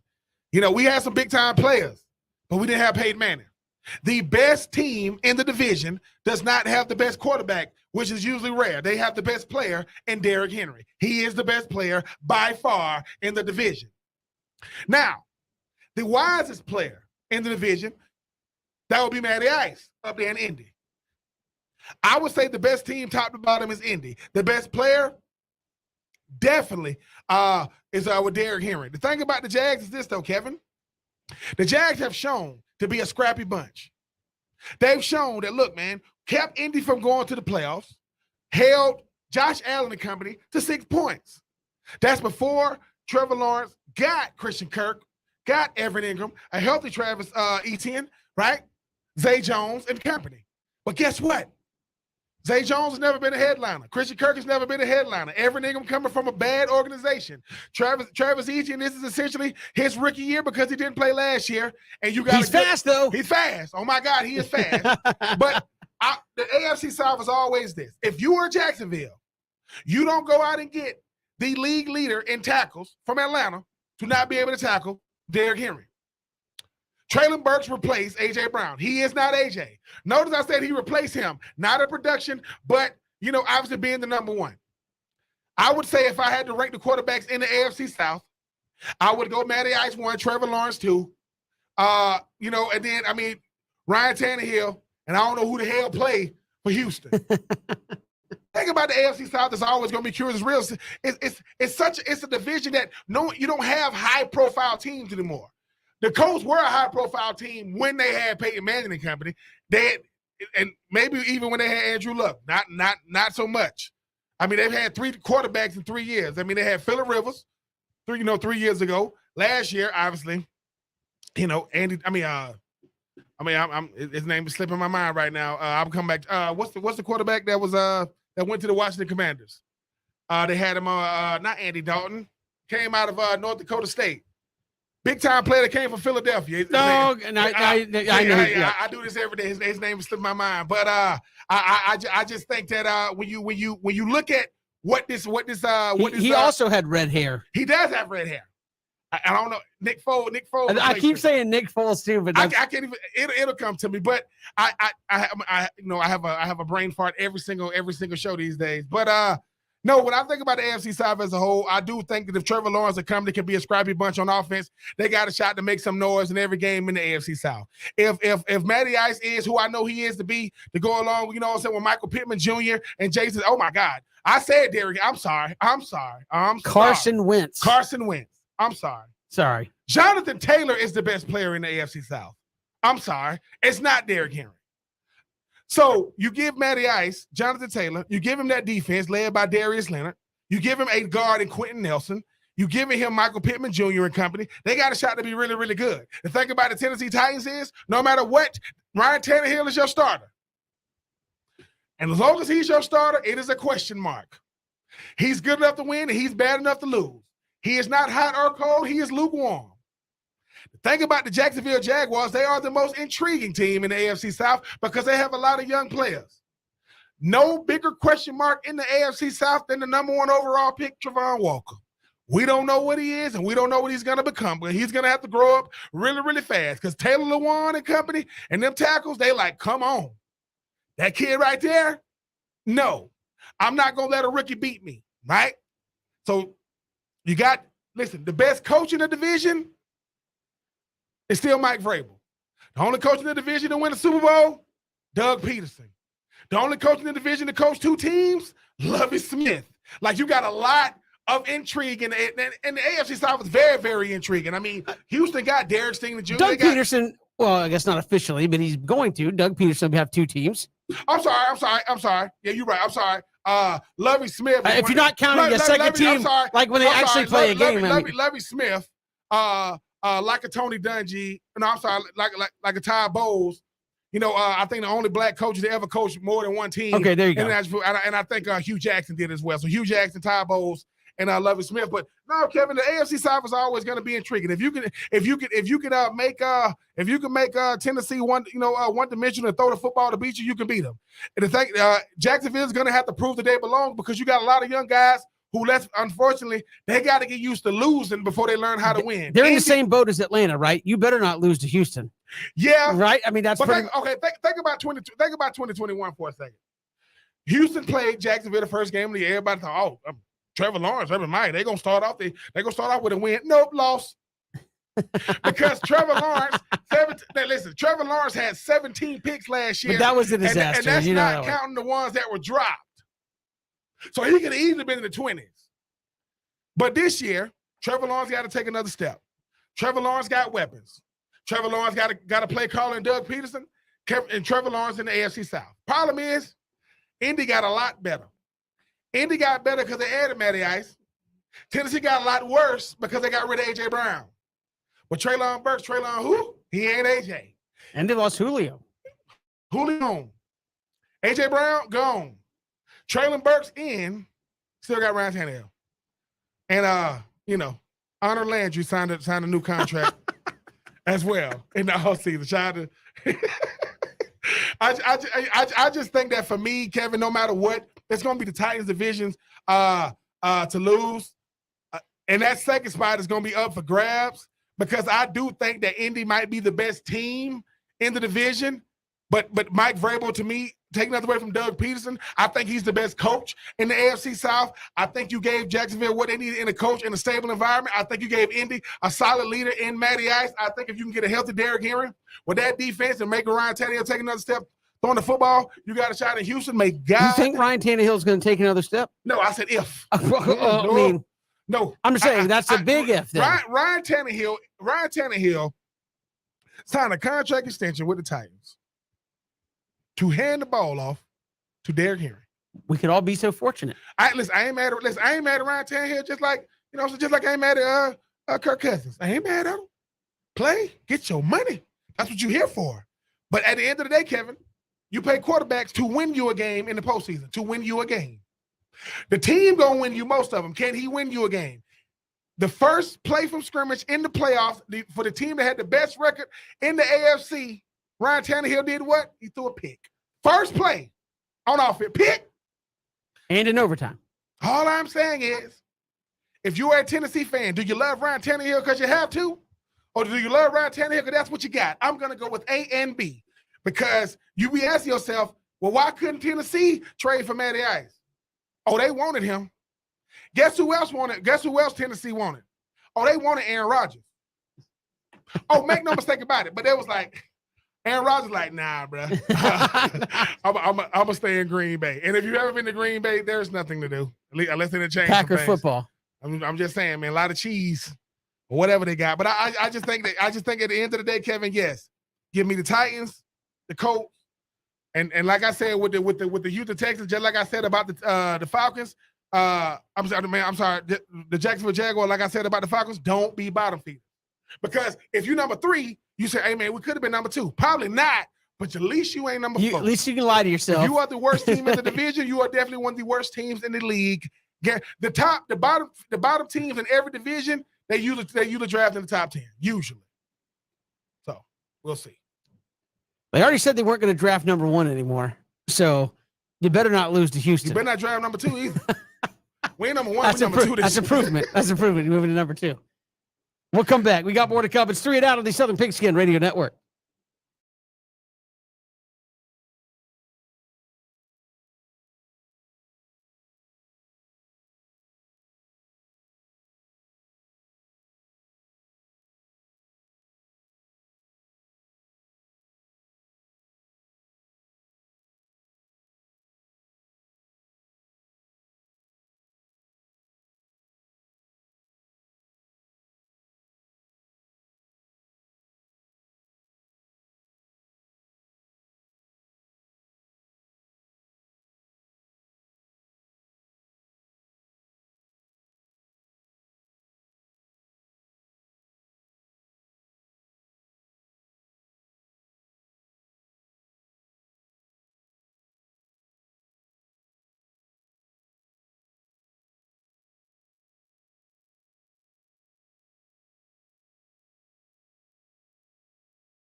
We'll chat with Fred Owens, Tomahawk Tate coming up in just a little bit as the Braves and Giants get ready to play a little bit later tonight, game 3 of that 4-game series. So we'll get Fred's thoughts on this streaking Braves team that we've seen over the last month. Now, been 17-3? Is that right? 17-3? Yeah. In the month of June. So we'll talk to him about that. I'll also talk a little Georgia Southern football coming up in the final hour as we are into the throes of the offseason. Clay Helton's first full season upcoming, and what can he do to get Georgia Southern turned around quickly in an expanding Sun Belt. That's got, and they play all the new teams coming up here in 2022. Well, Kevin, I mean, I think the honeymoon is over. I think the rubber about to meet the road. When it's already over. Well, because the thing is, I mean, you talk about minus the teams that's coming in, right? Coastal Carolina, powerhouse. App is still the class of it, and Louisiana is the defending Sun Belt champions the last 2 years in a row. You still got a nice little rivalry for that team, up I-16. So I just think that for a Georgia Southern team, that's before you talk about, Southern Miss and Old Dominion and teams of that nature, you got to be able to deal with the team that's already been here on top of the new guys. You want to be in the mix, Kevin. You just don't want to be a part of the bunch. You want to be, because if he can potentially have a Sun Belt championship game in his first year, talk about setting the bar high, which I know the expectation. I'm really excited to see how this offense is going to look for these Georgia Southern Eagles. Yeah, I think it's going to be interesting to see how they come out and play. We'll talk about it obviously coming up in the final hour of the show. But obviously, you said there's high expectations all the time there when you're talking about Statesboro and Georgia Southern, and you're now in an expanded Sun Belt. And I would argue, at least for the moment, it's the old East versus West thing. I would imagine the Sun Belt East is, at least for my money, a little bit tougher than what you're adding most of the teams that are coming in. Plus, as you said, App's been good. Coastal Carolina's been good.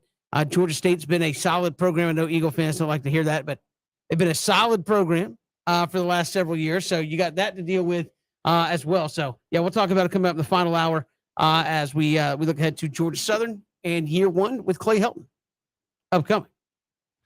Kevin, it's time to get right.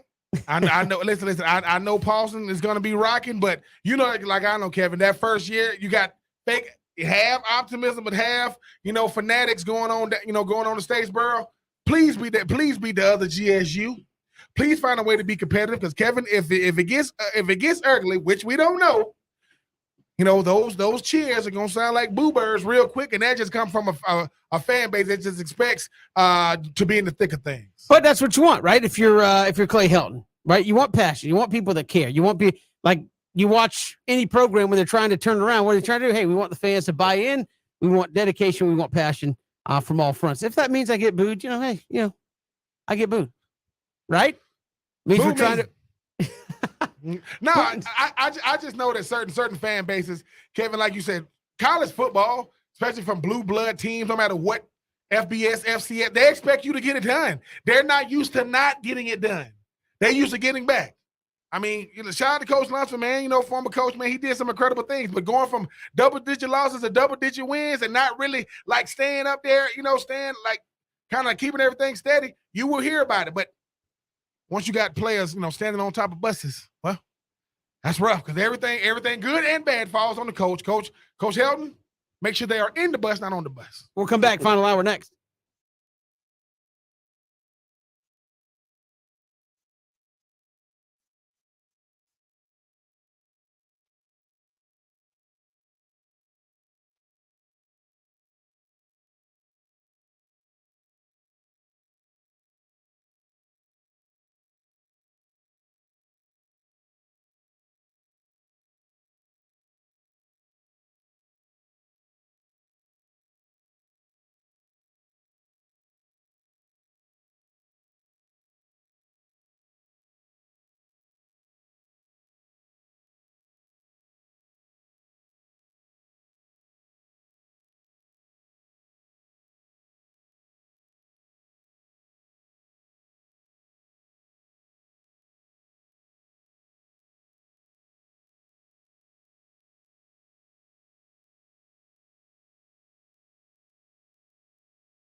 Welcome back to 3 and Out here on the Southern Pigskin Radio Network. Final hour here of the show. Braves and Giants coming up once we're done here. 6:05. We'll have pregame coverage. First pitch at 7:20 here this evening. The Braves try to go back up in this 4-game series behind Charlie Morton tonight. But the Braves have certainly been on a hot streak as of late.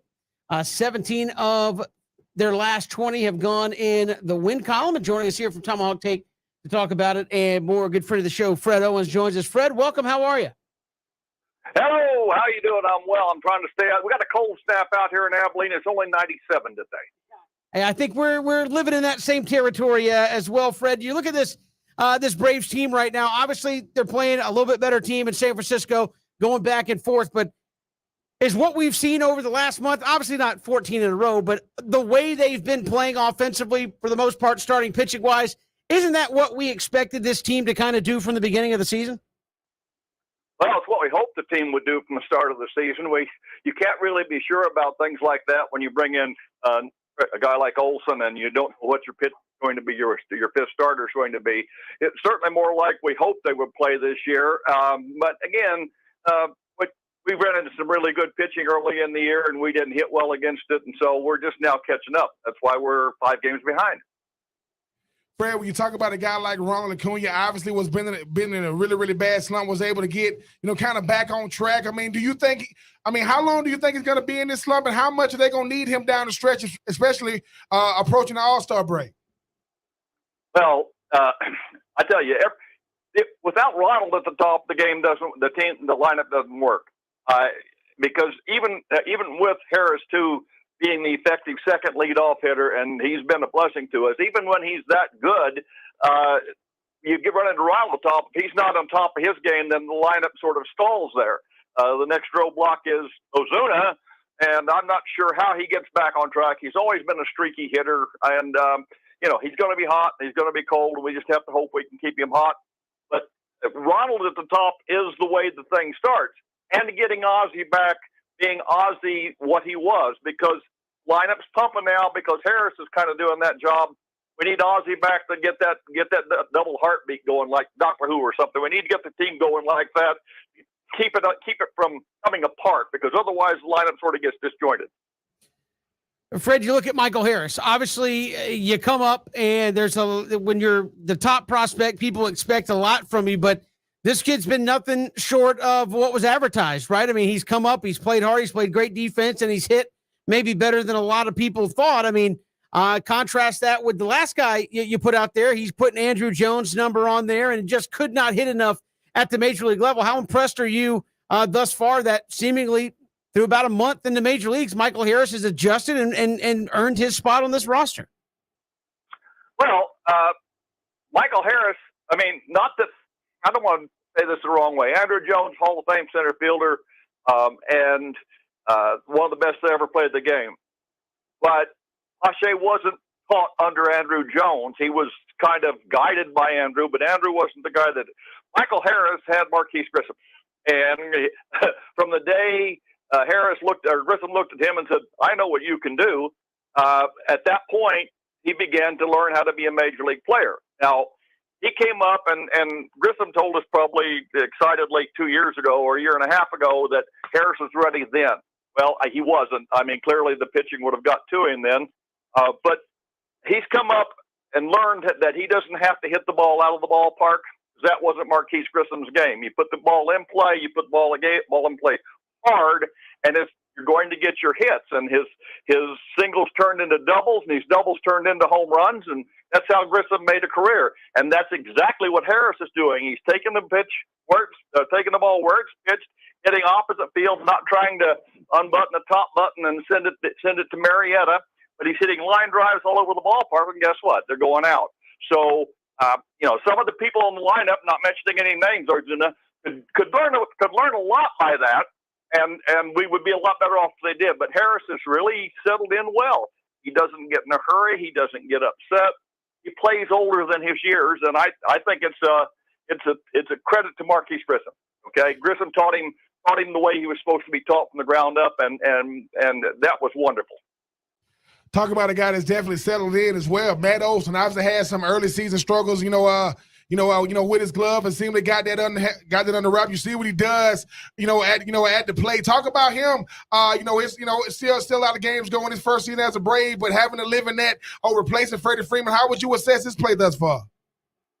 Well, you look, everybody misremembers some of the things that Freddie did. Okay, I love Freddie Freeman. Don't get me wrong. This is not a shot at Freddie Freeman. He would tell you so himself. He wasn't great every day. Freddie missed catches. Freddie missed balls. Freddie had been on the team a long time before he became the person that everybody remembers, which is the person in recent years. Matt Olson hadn't been around that long and has just come to this team, and he's learning this infield, and he's learning the people on the other end of this infield, and that takes time. But Matt Olson's a fine first baseman. He won a Gold Glove in the American League. He's going to win another Gold Glove in the National League. He's a good hitter. He's not a Freddie hitter, but he's a good hitter. He leads the major league in doubles with 27. He has 10 homers, and that's pretty good. He struggled a little bit. He went into a little slump, and guess what? I remember Freddie going into slumps too. We put this halo around people. We remember the great things and don't remember when they tripped over it. Olson's doing really well. He's a fine first baseman. It was a good deal for the Braves. They've got him for a long time, and he'll be fine. He really will. Well, Fred, since you brought up Freddie Freeman, we'll just go ahead and ask about it now since the Dodgers are coming in this weekend. We saw the Jock Peterson reaction. Do you largely expect that to be the reaction for Freddie Freeman, or are there some fans that say, look, you essentially took about the same kind of money and you stalled and waited and talked about how much you wanted to be in Atlanta and didn't get a deal done and left? They need to put that in their pocket and sit on it. The idea that they're going to boo Freddie Freeman is ludicrous to the extreme. It's absolutely stupid. If you're going to boo Freddie Freeman, go to another ballpark and pick another team. Freeman played his heart out for this team as long as he was here. The two sides could not agree to a deal. His agent, not Freeman, his agent tried to force AA's hand, Anthopoulos' hand, and AA said, I don't work well with ultimatums, and went and signed Olson. And Freeman was lost about it, but there was nothing he can do at that point. He can't stand up and say, my agent's an idiot. I'm firing my agent. He can't do that simply because it's bad for business and bad for the whole system. He's in L.A. He's playing in L.A.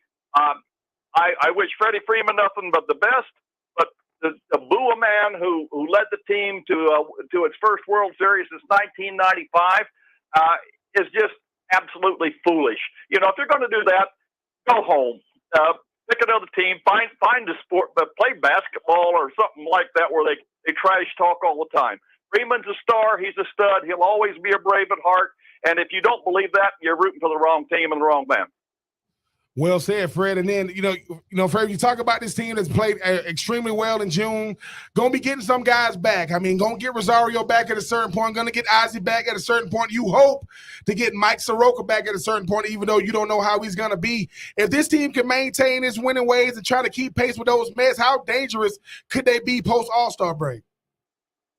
Well, I think, when Alex said in an interview on XM the other day that Braves hope to get back Mike Soroka, Kirby Yates, and Eddie Rosario just before the trade deadline. Name me another team that's going to add those to that caliber of player. 3 of them at the trade deadline. They're not going to do it. I saw today that Rosario's vision's being evaluated tomorrow, and that he's hoping to be cleared to begin a rehab assignment pretty soon. Now, that rehab assignment's not going to be 4 games. He's going to take full length of a rehab assignment because he has got to get these eyes right. And he's got to get his swing down and all that. But you could have Rosario back by the All-Star break or just after the All-Star break. I don't know how Yates is doing right now. Soroka said that his last interview he's doing fine. But you're adding 3 major league starter caliber players to your roster, and the cost is nothing. So I think those guys are critical to come back, particularly getting Rosario back to give us a left-handed bat to flip with Duvall in left field, and give us a more balance to the lineup because sometimes we're just a little right-handed. And Fred, to that end, just to follow up, how active do you think? I know Alex Anthopoulos has always kind of pulled a rabbit out of a hat that nobody saw coming when it comes to those type of things. But as you said, adding those three guys, Albies is going to come back. Tyler Matzik potentially coming back later in this year. Are the Braves going to be active at the trade deadline? And if so, where would you look to add to this team where you feel they're kind of deficient at the moment? Well, I'm going to defer to a post that I've got that'll be up later on today that said Alex on last Friday talking to Jim Bowden and Jim Duquette said that if he was looking for something right now, he feels like they need another left-handed bat, even when Rosario comes back. So you look for another left-handed bat. You say, well, where's that going to play? Well, it's not going to be anywhere in the infield. So you're talking about a left-handed outfielder of some kind. And, there's sort of 3 or 4 names that kind of fall into that group. Andrew Benintende is in that group. I don't know what he's going to cost from Kansas City if they'll trade him. If I was him, I'd trade him and try to sign him back after the season and get the best of both worlds. But that's another thing. Ian Happ of the Cubs is having a great year. He's got a 1.5 year retainability, switch hitter, not much of a difference in splits. So you could look for something there. Tyler Naquin's an interesting bat out of Cincinnati. Left-handed bat, lots of thump. Purely a platoon hitter, hits right-handers well, doesn't hit left-handers very well at all, but then that falls in with the Rosario thing as well. The only thing about Naquin is he doesn't play much center field, so we really want somebody that's more flexible than that, which Happ is. And then the fourth guy I talked about was Anthony Santander. I don't know whether the Orioles would actually let him go or not, but he's 27, nearly 28 years old, and he's got a 1.5 years. He's got 2.5 years of retainability, so he's going to cost a little more than probably Alex would like to have. When you look around out there and consider that the Padres are looking for outfield bats as well, it's going to be pretty slim pickings, and the market's going to be pretty strong for outfielders at the break. I don't know that. I'll tell you this: if he can't get it at a price he thinks is a good price, he's not going to just get a left-handed bat. You could go out and get a Ben Gamble or Ramel Tapia, and that really, with all due respect to those gentlemen, that doesn't do us much good. Maybe they may do somebody else some good. So, he's going to get a guy that fits. He's going to get it at the right price, and if he can't get it, he'll roll with what he's got. I would like to see him find a third or fourth starter, kind of pick up some of the innings that Strider's throwing right now, because he only threw 94 innings last year, and that was the first time he's bumped past 50 innings since 2018, and it's the biggest amount of innings he's thrown in his professional career and his college career. So I'm worried about stretching his arm out and wearing him down before the season's out. So I think we need to find a starter who we can throw out there and give us 5 innings. And Fred, with all that being said, I mean, obviously you look at what Anthopoulos was able to do last year at the trade deadline with Peterson, Soler, and obviously Rosario. Your best guess. Do you think this Braves team can catch the Mets, with so many games left in the season, or could this be potentially the first year with Snit and Anthopoulos they have to go in as a wild card? Well, we've given the Mets a pretty good head start.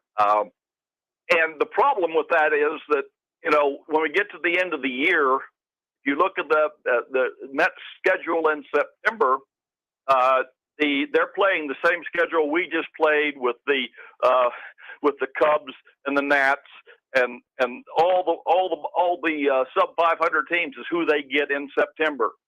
And so we pretty well have to catch them before September. People talk about the head-to-head matchups, the 15 games we've got with them. Head-to-head matchups tend to usually work out as a 500 split. You don't usually gain a lot or lose a lot of ground on those. You gain ground and lose ground by beating the other teams, and if you can get a game or two on them in that 15 games, you do. But most of those are going to come out pretty well going to be a 500 split on those. You try to take more, but you look at the Mets and you say, well, Scherzer, DeGrom, blah, blah, blah. Okay, but we can beat those guys. We've done them before, and their lineup isn't perfect by any means. So, yeah, we can beat them. We just have to get them. We just have to win series, continue to win series, and continue to pick up a game here. Then try to take more try to take a series or two from the Mets, and that's it. We're good enough to do it. The question is, do we have time? And I can't answer that because it depends on injuries, and it depends on everybody doing what they can do. And we all know that goes up and down. Fred Owens, Tomahawk Take, our guest here on 3 and Out. Fred, appreciate the time. Thanks so much. Always my pleasure, guys. Stay cool out there. Will do. Fred Owens joining us here on 3 and Out. We'll come back, react to some of what Fred had to say, and more all across the Southern Pigskin Radio Network.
Good to have you back. Here it is, 3 and Out on this Wednesday. We've got Braves baseball for you coming up in about, if I can do my math in my head, about 40 minutes or so. We'll have pregame coverage, game 3 of that series. We'll also have afternoon baseball tomorrow, so we'll be on, Ben and I, after the Braves and Giants are all done with game 4 of that series, and then it's right into Freddie Freeman and Dodger time, and that's what we got a caller on the line. Let's go to Travis. He wants to talk about that. Freddie Freeman coming back. Travis, what's up, my man? Hey, what's going on, fellas? Hey, man, how you doing? Well, I was doing good till I just heard Fred and basically call me foolish, or anybody that wants to boo Freddie Freeman foolish, or say that they need to go root for another team. Like, that's not fair. We're always told that it's a business, and basically get that through your head. And then right when, someone wants to boo or treat it like a business, then you're told to go root for another team. That's crazy. I think Freddie Freeman should get a standing ovation for 60 seconds, 90 seconds, whatever it is before the game. Everyone give him this moment. And then when he steps in the box, they should be booing him. He plays for the Dodgers.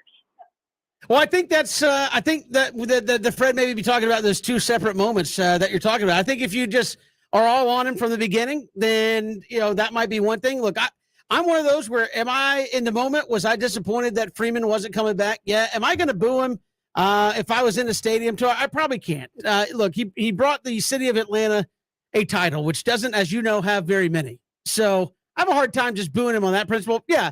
Now, am I rooting for the Dodgers to win? Absolutely not. So I think that might be two separate things that y'all two are talking about. But I think that people are like, hey, when he steps up to the plate the first time, kind of the first official moment back, do you boo him in that moment when he's about to step into the batter's box the first time? Well, would you? I want to stick up for the people that want to boo Freddie Freeman and say that you can still root for the Braves. You don't have to go root for another team. You're allowed to boo. You're allowed not to boo, but you don't have to go root for another team, and I don't think you're foolish.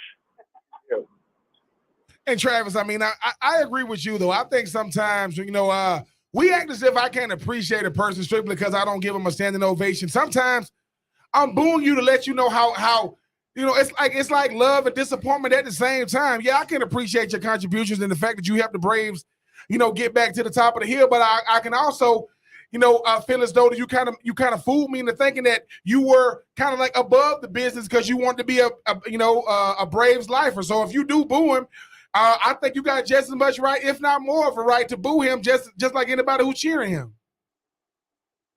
Thank you, Ben. You got to fight for the right to boo. I think that was a Beastie Boys song, right? Yeah. Fred doesn't know about the Beastie Boys. He doesn't know. I don't think he does either. Hey, man. Hey, we appreciate it, man. Appreciate you coming in and calling with that perspective, Travis. We'll talk soon. All right, boys. Thanks. I appreciate it. Yeah. Look, and again, I think fans are going to voice how they want to voice it. Look, I think maybe Fred took the line of it's ridiculous. Look, I don't think it's ridiculous if you want to boo. Would I do it? Probably not. But, there's fandom is an emotional thing. And people love Freddie. Yep. And he's not there anymore. Nope. And I think for the people that boo, they think, I know Fred said, don't blame it on Freddie, blame it on A. No, and maybe I'm wrong in this, Ben. Your agent is there to do what you want him to do. And I know he said, well, you can't come out and talk publicly bad and say, well, it was your agent. Yeah, sure you can. Of course you can. Sure you can. Your agent is there to do what Freddie Freeman wants to do. He's there to get you the most money that you can get. Yes, any good agent would do that, right? But if you go to your agent, Ben, when you played football, if you went to your agent and said, hey, what was your agent's name? Joel Siegel. Joel, I really want to stay with the Titans. Yep. Make it happen.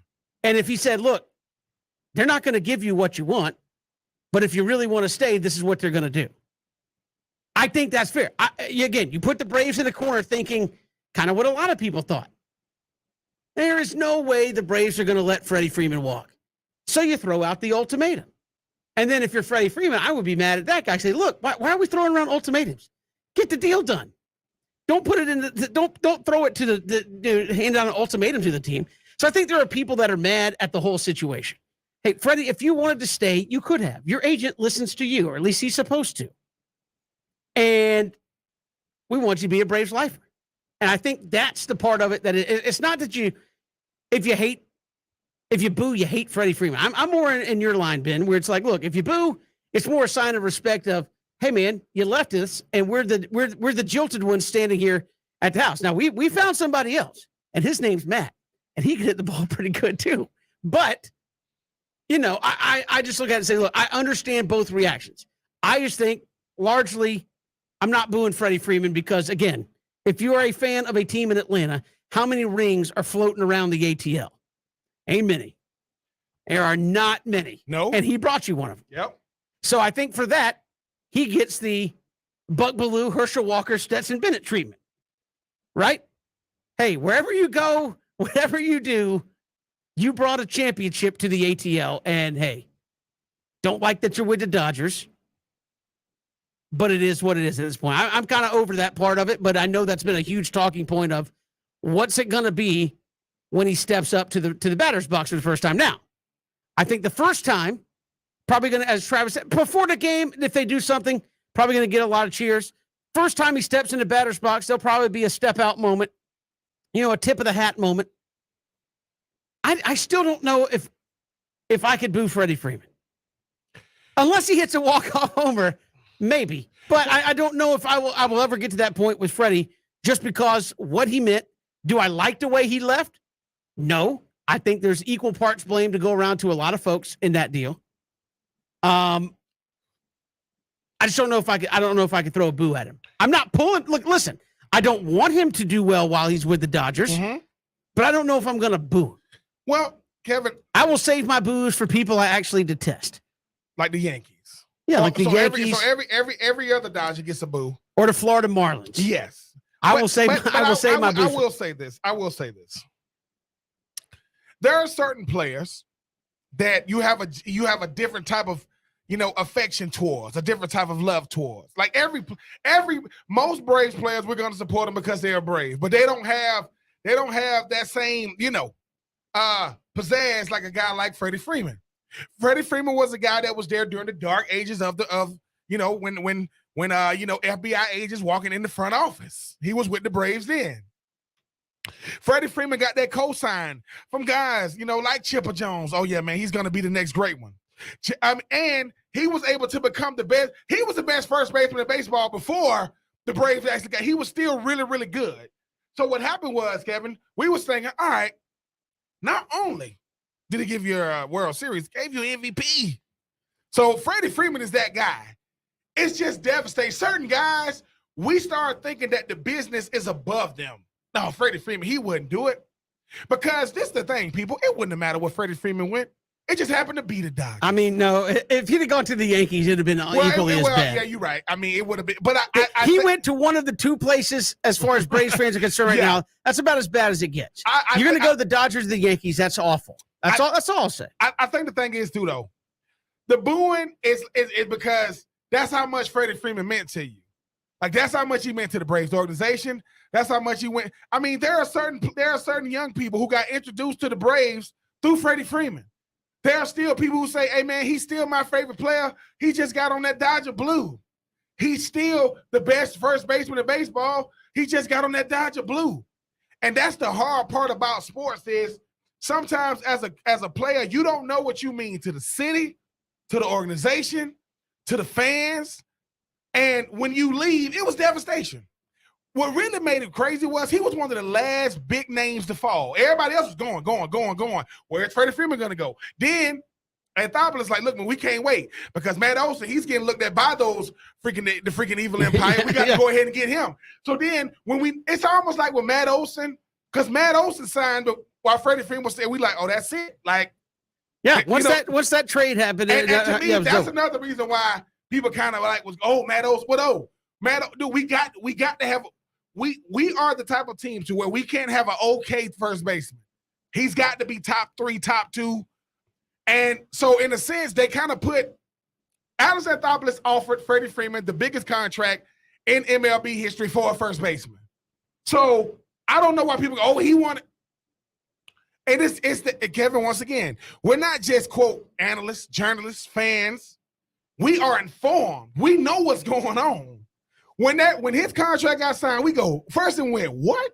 Or what he got though? That's it. Not necessarily that's it. Yeah. But it's not like it blew us away compared to what. So look, there are gonna be boos because the disappointment is just like, certain guys, like I said, look, Freddie Freeman is about as close to a Chipper Jones caliber player. Because a Chipper Jones, I couldn't even imagine a Chipper Jones would have. And Chipper Jones don't owe Braves Nation, Braves faithful anything. But I think he like, look, man, I don't want to go nowhere else. Like, I understand. I think his rookie year is the year they won the World Series. So for Freddie Freeman, it's going to be bittersweet because he's like, dude, when the Braves out there, man, little Freddie Freeman, little Freddie running up to Dansby. It's like, bruh, it's like Dansby was like, look, man, they should retire his number. Nobody else should get to wear it. Nope. Now that I won't get on board. Let me tell you something. To get a number retired, I mean, you got to be, No, and again, I know people. Dansby said that, and I was like, no, let's calm down. I mean, we want to throw out number retirements and statues about as quickly as we hand out GOAT status and Savage status and Beast status. He's a beast. We're going to end up with so many monument parks and statues and all that kind of stuff. It's reserved for the best of the best. And look, Freddie Freeman's a great Brave.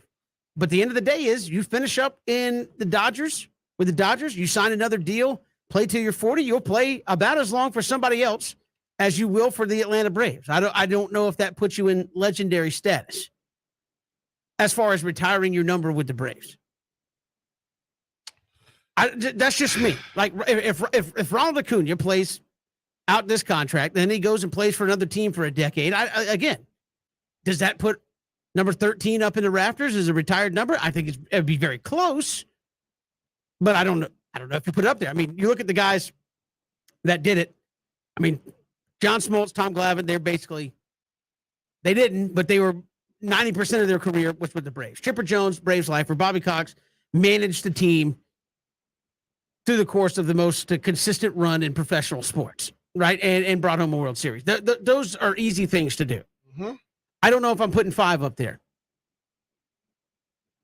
I'm not doing it. I'm probably not doing it. To get your jersey retired, maybe they retired in high school if you were just that dude. But to get it retired in baseball for a team like the Braves, well, I mean, if for they anybody. retire Freddie Free, hold on now. They retire Freddie Free. There's gonna be a lot of guys coming out who are gonna go ho ho ho. So I'm not doing it. Let's pump the brakes on retired numbers with the Braves because we will run out of them. I'm telling you, it's gonna be a bunch of 98s and 97s. Well, that's why look around. At the Yankees. That's why everybody's wearing like 56. You know what I'm saying? Like, what are you at doing? the end of the day, there's gonna be a bunch of zeros and double zeros running around if we start doing that. So Dansby, I get the love and the but let's pump our brakes on that. Pump the brakes on 5 to the Raptors. I think had he played another contract round, had he stayed, no question. But right now, not doing it. We got more to come. 912-342-7184, 912-342-7184. Give us a shout. You can join us here on the show. Hit us up on Twitter at Pigskin Radio. You can also catch us streaming live, ESPNCoastal.com, and on Facebook, Twitter, and YouTube.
Ben's in here during the break bringing up BJ/Melvin and Justin Upton to be like, why are we reliving those days?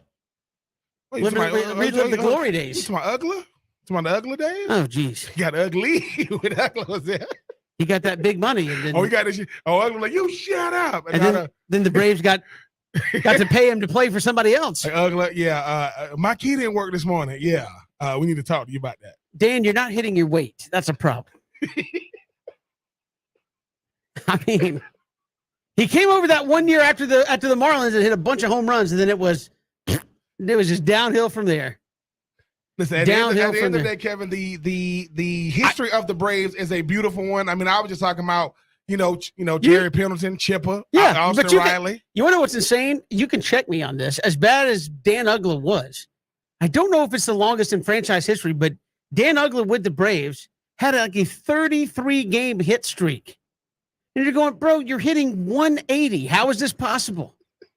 I mean, but no, he didn't. No, I believe he had a 33-game hit. Somebody can check me on that. But a 33-game hit streak, and I don't know if that's the longest in Braves history or not. But it's got to be pretty close. And you would think the way the Dan Uggla era went in Atlanta that it wouldn't be. But I want to say 33 games. Is that right? Oh, are you looking it up? I thought you were looking it up. Dan Uggla. I mean, you have to wade through a lot of stuff to get to it. But I want to say it was a 33-game hit streak, and I don't know if that's the Braves' all-time record or not. Dan Uggla hit streak ends at 33 games. How? Just saying. That's the thing about the Braves. No, I'm right? just saying. I'm not saying. That guy has a 33-game hitting streak. Gone. Get out of here. 2021, win-loss. They win the World Series. This year, can't win a series, right? Can't get out of their own way. Month of June, 17-3. I'm telling you, this also with the Braves team, Kevin, the most exciting team in the last, 2 innings a couple of years back. Ronald Acuna Jr., his first full year in the bigs, almost did the 40-40. Like, the Braves have done it all, man. And with so many teams in the bigs that are just fillers, like, they're not going to be good because one, because they don't got the talent, two, because they don't have, they don't spend the money. The Braves are one of the core fabrics of the freaking bigs with teams like the Dodgers, with teams like the Red Sox and the Yankees. Right? It was tied for the 19th longest hitting streak in the majors. So basically, how? Hold on. So basically, when Dan Uggla, when we would come up to him, 33. How about that? It is the longest in Braves history. Think about that. Dan Uggla is in the Braves history book. Wow. I mean, there's just sometimes there are guys that you look around and you say, hey, so-and-so is in the top 5 or whatever, and you're going, that doesn't even make sense. That's one of those things, like, you go on a rant about Dan Uggla, and somebody comes and goes, he had the longest hitting streak in Braves history. What? Yeah, the longest. 33 games. He's top 20 all-time in hitting streaks. Put some respect on Dan Uggla's name. We'll put some zeros in his bank account. He ain't lying. All I gotta do is go to the bank. I mean, go outside and check the good mailbox. No, I mean, listen, guys have had runs with the Braves. It's just Dan Uggla, when it was over, it was over. Oh, it was. Boy, you just think back and go, how in the world? Mm-hmm. Like Dan Uggla's last couple of years couldn't break 200. How did he have a 33-game hitting streak? Dan Uggla is the epitome of good and terrible. He is, because when he was good, he was real good. But when he fell off, now Dan Uggla used to get booed. I mean, is there anybody else that's had a streak of some sort in sports where you're like, dude, like there's no way this is possible? Man, I mean, when you talk about like sports streaks and things, you just shake your head and go, yo, dude, how was that even possible? Wasn't there a guy? Oh. It was like 20 for 20 throwing the football. Okay. Dwight Howard, right? When Dwight Howard first came into the league, right? I'm going to assume this isn't free throws. And I think at one point, in like 5 years, he was on a different team every year. Like a guy that had that sort of a career, it was like, I mean, it was Atlanta, it was Houston, it was LA. And I mean, and you say to yourself, dude, like he was in Philly, and like, dude, like now he's with the Lakers again. So for me, you got streaks like that, or like one of the top few big men, and you can't stay on a team. It's amazing. I mean, Kevin, look, Dan Ugler is somewhere saying if you're gonna talk about think No, about I did not plan on out bringing of up all Dan the Ugler great today. players that's come through the Braves, he has the longest hitting streak in Braves history. It might be. I think it's Atlanta Braves. I don't know if it's the entire Braves, but I mean, still, that's a month. You went a month plus without not getting on base. 30. You were able to get a slap every game. That's pretty good. That is impressive.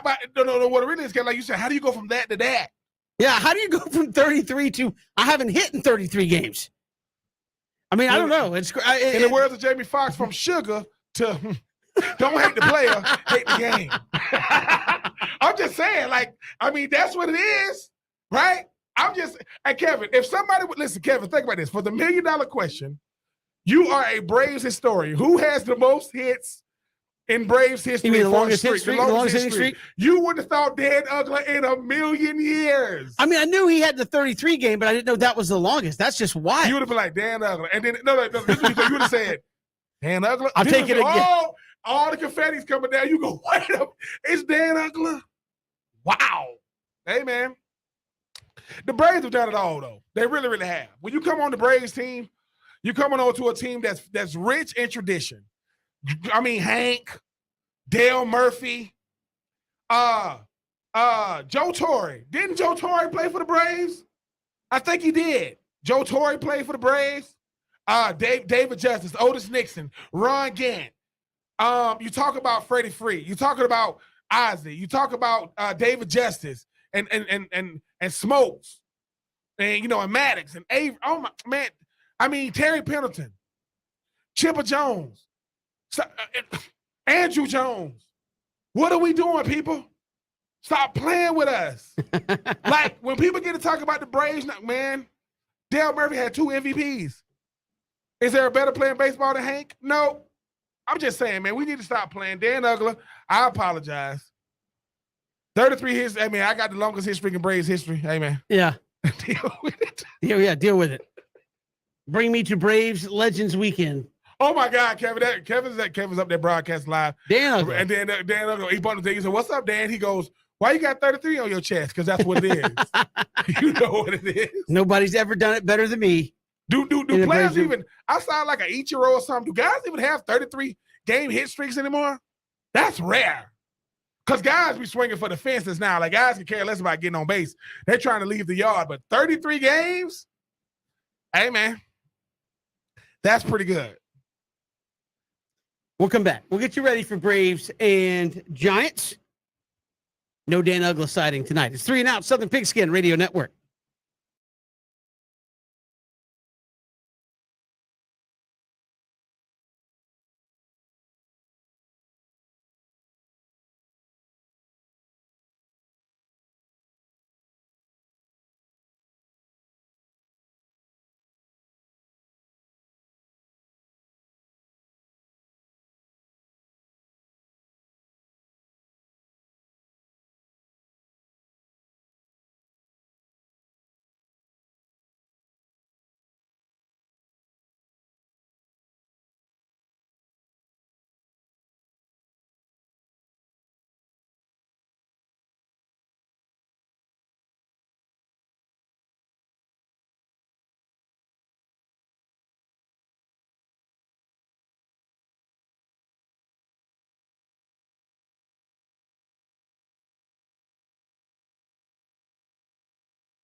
It is Kevin and Ben here, 3 and Out on the Southern Pigskin Radio Network. Glad you were along.